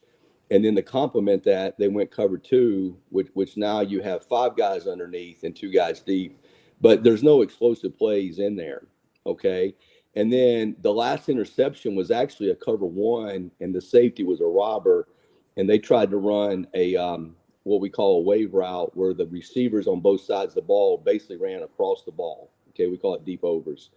And the safety basically cut the one over and replaced him as a robber, and there was nowhere to throw the ball, and he actually got hit as he threw it, and the middle of the field safety picked it off. So getting back to if you can stop the run, okay, and you can generate pressure with 4 guys, okay, well then when you start blitzing, like the blitzes they ran weren't anything earth shattering. Like they brought the nickel and the mic, which we call it adjacent fire zone. So they brought the nickel from the field with the mic, and they brought them both through the B gap and basically played fire zone. They brought the nickel and played blitz coverage, okay, with 2 guys underneath. And then they basically brought the weak side safety and the weak side inside linebacker and played cover 2. That's the only 3 things they did, okay, from that standpoint. And what was interesting is the very first in the first half, both teams were pretty aggressive on third down as far as with their blitzes, as far as playing blitz coverage and kind of getting after the protection and forcing the quarterback to make an accurate throw. And really, both defenses were pretty successful in the first half as far as winning third down. In fact, the Patriots, the times they lost third down, they were in zone coverage. And they lost a couple, like on a check down, the guy missed a tackle and got it. But really, going back to Seattle, Seattle just because they knew, like they were calculating their blitzes, like they blitzed heavy on third down. They also blitzed heavy on second and 7+, meaning okay, they just ran the ball and they got -1 yard. So now it's second and 11. They're going to throw it. Well, they ran their third down pressures. Okay. And then obviously on third down, they did the same thing. And so that there's going to be passes in those situations. And truthfully, that touchdown that Seattle scored, they ran the same blitz 2 times in a row, meaning the series before they had ran that blitz and actually threw it to the back in the flat. And then this time, honestly, May just missed the hot and had to hold the ball, and he didn't get rid of it. And that's when they got the interception for a touchdown and scored that way. But my point is Seattle has been like that all year, meaning they're hard to run on, which allows them to keep their safeties deep. Okay, so therefore they can there are no explosive plays. Okay, the one thing about their defense from a modern era standpoint is they were really low in points allowed. And the reason they were low in points allowed is just for what I said, is they were able to keep their safeties deep. Therefore, the explosive plays weren't there to be had. And eventually they stopped people. Okay. And that really goes back. If you look at Bama, when Bama was good, that's the way they played. When the Philadelphia last year Super Bowl, that's the way they played. And with modern era football, like that's really the style of play. The other thing is everybody gets in these condensed formations as far as everybody's like really close to the line. Like that's the Rams deal now. If people, you watch the Rams, everybody's kind of close. We call them condensed formations, and then you get a lot of motions and stuff. Well, it's like anything, the more you see it, the better you get at it, right? So what'll be interesting moving forward is how much do the people go the other way and start spreading you out? Meaning in college football, because the hashes, people can spread you out, okay, and then they can get a beat on how your coverages are or what you're doing because of the width of the formation offensively. And that's not really an NFL thing. So it'll be interesting to see even moving forward, because everything's a cycle. You know what I mean? Yeah. And it started with condensed formations and everything, but defenses have gotten better at disguising what they're doing with it, being able to handle the rotations or the motions, with their rotations. So it's not as big a problem anymore. So what do people do? Well, if you're in there close and it's not working, the next thing to do is get you out real wide and spread it. It's a little bit harder in pro football because the ball is always in the middle. But that for example, Tennessee does that a lot. And coaches from that tree at Tennessee, their deal is to spread you out to make it more difficult to hide your stuff. So that'll be interesting to see if that happens moving forward. The one thing for sure, is the NFC West is the best division in football. I mean, you go back and look at, you got the Rams, the 49ers, and the Seahawks. I mean, those three teams, truthfully, any one of those teams could have won the Super Bowl if they had played. That's a pretty stout division right there. What's more of a copycat league, Coach? Is it the NFL or is it college football evolving? Is the NFL more of a copycat? Well, you've been in both, so you can speak directly to both. Yeah, I think that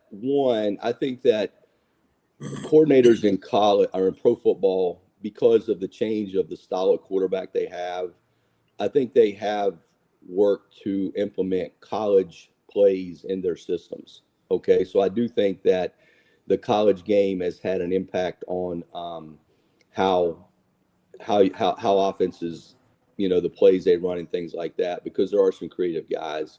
So I think that is true.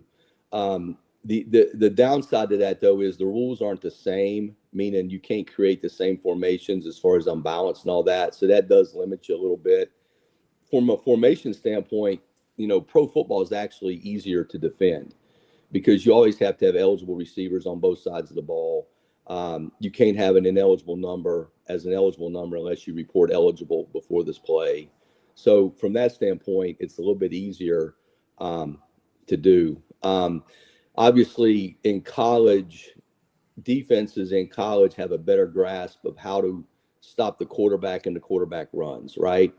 Well, in the NFL, you don't really see that much, except for, end of the game, third or fourth down plays, or when you get in the red zone.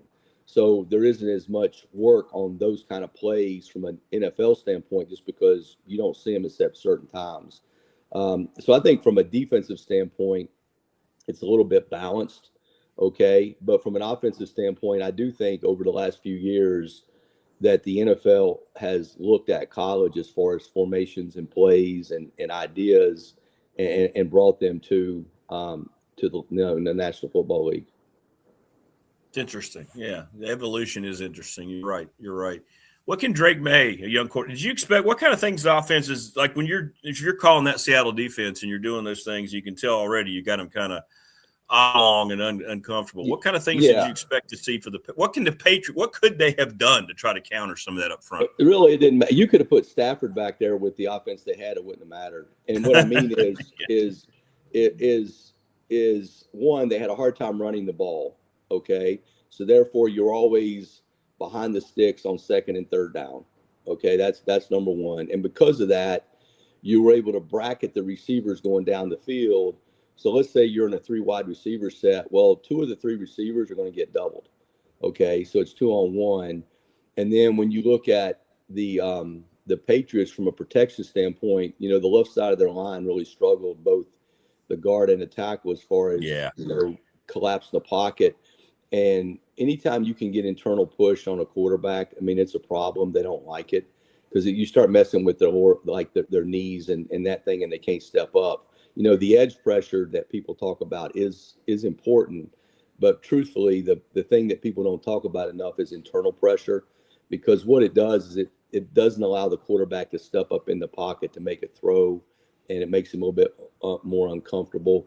So to be honest with you, the way they were set, there wasn't a lot that could happen in that game or change because, I'm being honest, Seattle didn't do a lot. Seattle basically played quarters, cover 2, and dared them to run it, and they couldn't run it. You know what I'm saying? On the flip side, Seattle was able to run the ball in New England. I mean, New England did a good job of stopping them in the red zone, because that game could have easily have been, 24-0.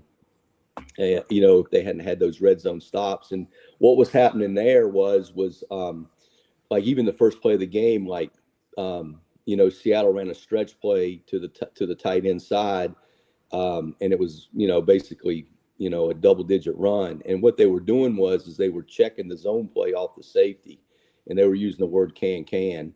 So can means kill it and go the other way. So in other words, if the safety came down to the right, well, they're going to run it to the left. If the safety came down to the left, they were going to run it to the right. And they would just come up, and they would, when they were wanting to run that particular play, they would run it and they'd say can. And when they canned it, they just ran the play the other way based upon the safety, because like New England had to New England had to commit a safety to stopping the run a little more than Seattle did.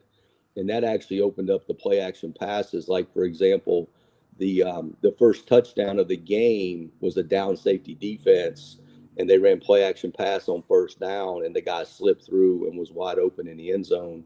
And that was because they were committed to stopping the run, because they had been struggling to stop the run, for the last few plays. So it's interesting. It really gets down to people. It gets down to personnel. You know what I'm saying? Yeah. And when you have really good people up front that can be stout, can be explosive, that can set the edge, it allows you to keep your safeties, deep, and you don't give up explosive plays, because the one thing in big games, there's really a couple things, but one of them is obviously turnovers. When you get into big games, turnovers are big, but your ability to create explosive plays. And if you can eliminate those, your chances of winning go up really, really high. Well, you mentioned the off day today. What types of things you guys going to get into later in the week? You mentioned the next phase coming up here of discovery and education. We have a new coaching staff. So basically, what we're going to do is in the morning, we'll actually meet with our players whenever they get done lifting. So the mornings are kind of like, hey, you do football and recruiting, because you still got like junior days coming up. You got to evaluate, seniors to be, even sophomores, those kind of things. And so basically we split the day in half, with the morning being football related from the standpoint of meet with your players, go through an install, and then you handle any recruiting evaluation that you got to do. And then after lunch, everything turns to the implementation of the system, that we run, to make sure that as coaches, we're all on the same page. So that's kind of what we're doing really for the next, month up until spring football. Is we'll do football recruiting in the morning, and in the afternoon, we'll get together as a staff and then do football. Yeah, that's a great point. New staff, much like Virginia Tech, bunch of new coaches. It takes a little while, doesn't it? Make sure. Yeah, you just got to make sure. My whole thing is everybody's on the same page. Yeah. You got to speak the same language. You got to call everything the same. You can't bring something from another system. Not that that's wrong, but here's what we call it. This is the way we're going to do it. Just so you're all on the same page from a communication standpoint, and that just makes it easier for the players to understand moving forward what you're expecting and what that word means. Because I'm a big believer that words mean something. Like, we categorize things, like, for example, the blitz that Mike and them ran where they got the touchdown was a nickel Mike. Well, we call that Apache. We call that was a roll Apache for us. So, like, for example, like anytime we use Indians, like Apache, Navajo, Geronimo, Tonto, well, those are different patterns, but we all know the nickel's coming, and it's a strong side rotation. And you just categorize things like that, from that standpoint. See, that's always, I love stuff like that, because have you noticed throughout your years, is there a certain type of trigger words or keywords that players seem to, able to latch onto more quickly than others? They understand concepts. Like, for example, quarterbacks are simulated pressures. Okay, so what that means is we're going to bring a nickel, an off the ball player, but we're still playing either 3 deep or cover 2. And it's quarterbacks. For example, we use Favre, Flacco, Bledsoe, Brady, Mahomes. We have all those words. And so as soon as they hear that word, they know in Mahomes 3 that we're playing, 4 under 3 deep, and everybody knows how to play it in the back end. And the word Mahomes tells us what the pattern is. So we'll kind of go that route with that. Just like coverages, for example, like when we're covering, we break it down into money zero coverage. So like what money zero means is the safeties have the 4th most dangerous receiver on the field. So like in your 3 wides tight end sets, it means they got the tight end. Okay. Well, that means the money's the plugger. Like, for example, in the first series, the Seahawks were plugging the backer to the open side. Okay. Well, we call that forward rack 0, and it's rack coverage. So for the secondary, that means that they have the 4th most dangerous receiver, just like money, but we're going to plug the inside backer to a formation. In that case, we would plug him to the open side, so the remaining backer had the tight end. Okay. And then the last coverage we teach them is called MAC 0, which our MAC covers the back. So when we say MAC 0, the secondary knows they have the back. So basically, from a coverage standpoint on plugs, the secondary just knows we're either playing money 0, rack 0, or MAC 0. And that's all they know. And then from a DB's perspective, when you say the word 0, that tells them that they have a post player, but no low wrap player. So it tells them how to play the splits of the receivers.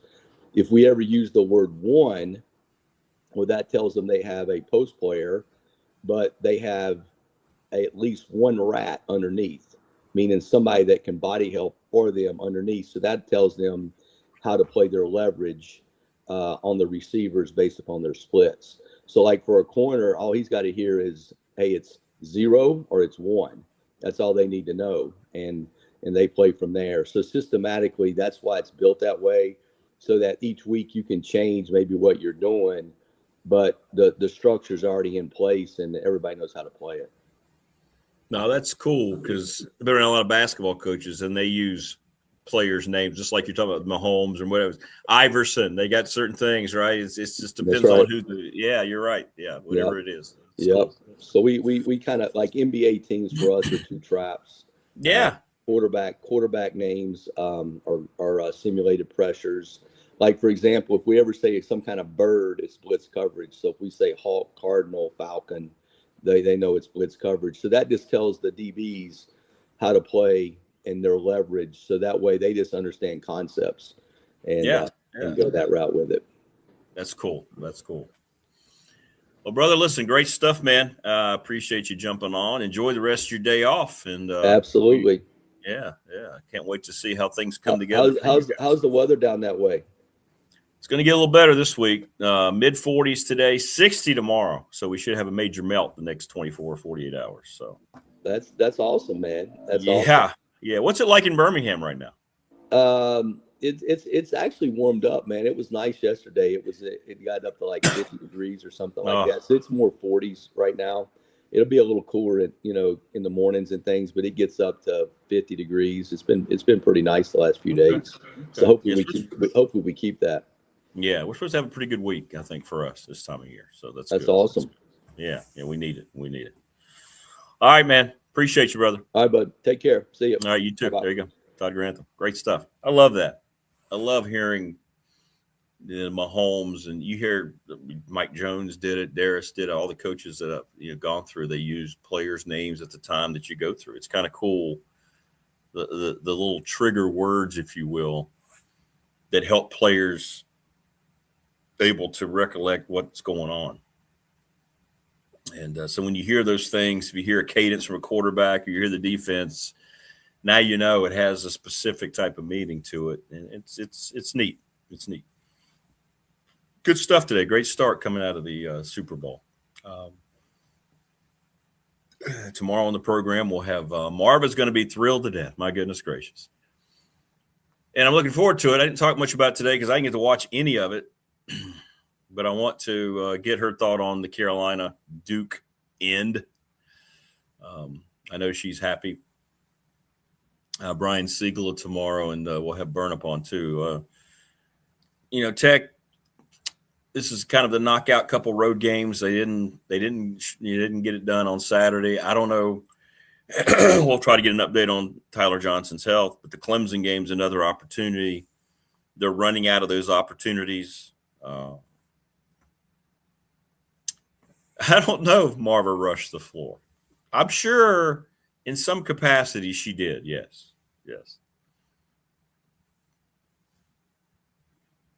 So great. Hearing Coach Elmo and Todd Grantham break all that down. I'm a much smarter football fan since I restarted the show than I was before. Exactly, Morris. It is a master class in football. You learn a lot, man. Take heart when you're watching Tech prepare this spring and you're watching Brett Price defense develop and all these things. Just watch, you listen to all this stuff. It's cool. I mean, it kind of helps as you're watching spring ball and you're getting updates and whatever. It's pretty cool. It's pretty cool. The interworkings and how difficult. I mean, the game's difficult and it's not, right? But yeah, it's pretty cool, man. It is. It's cool to get that kind of, if you will, backstage presence, to know how coaches think about this when they're watching the game at, in the NFL, the professional level and so forth. Yeah, Wayne, sadly, you're right. And again, I know the injuries are a major factor, and it feels like it's going to result into a season of unfulfilled, pretty high expectations. And there's still time to change it around, but I think it's finally taken its toll. That's not the only reason, but I'm telling you, folks, it's a major reason. When you don't have the team that you envision and how you coach and how you prepare and how you try to game plan, and those guys just not being able to be available for the last 2.5 months together, it takes its toll. And, not all of it can be attributed to that, but a lot of it is to be attributed to that. And, you can speculate maybe some of it is this is the first time really Mike Young has dived headfirst into NIL. Let's stop calling it NIL. I'm falling into my own trap. It's pay for play. Let's stop with NIL crap. NIL is a term that outdated itself pretty quickly. In this era of pay for play, maybe it was a tougher adjustment for the staff trying to deal with players in this new environment than they anticipated. We just talked about that with Coach Elmo. And I hear coaches, we just talked about it in the open. Tebow mentioned it in the first hour. And you don't have anything but speculation because you don't get information. Maybe some of these injured guys are thinking about their next payday. You just don't know. You just don't know.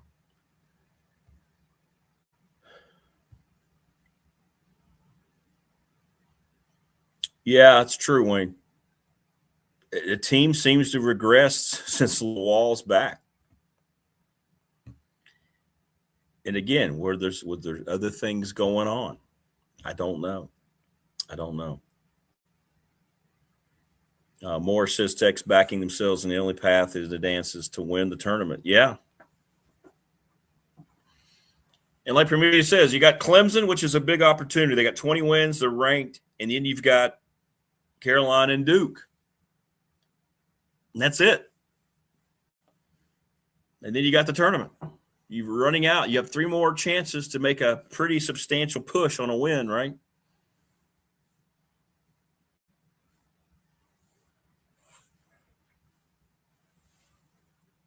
Yeah, Abadalis has not been worth the investment. Let's put it that way so far. But he won't be back in Blacksburg next year, one way or the other. He was a one-shot deal from the get-go. That was part of the whole deal to bring him here. I don't know where that'll mean. Is he still going to be a lottery-type guy? Probably not at this point. We'll see. I don't know. I don't put any thought process in how the NBA goes about drafting anymore. That league is oof. Miami's another game too. But we'll see. There's still half the month of February, or a little more than half the month, so maybe they can change things around, get on a roll, get some momentum. But we'll see. We'll see. But Clemson game, what is that, Wednesday night, Thursday, Wednesday, in middle week? Very big, another big game on the road. Big game on the road. All right, great stuff today, everybody. Please subscribe, like, and share the channel. Thanks to Todd and Coach Elmo. And we will see everybody on Tuesday. Enjoy your Monday, everybody. Stay safe. Going to warm up here in the next couple of days, so that should bring sunshine to everybody. Thanks to all of our sponsors, and we will see you tomorrow on the Tuesday edition. Take care, everybody. Thanks, Morris, for everything, brother. See you.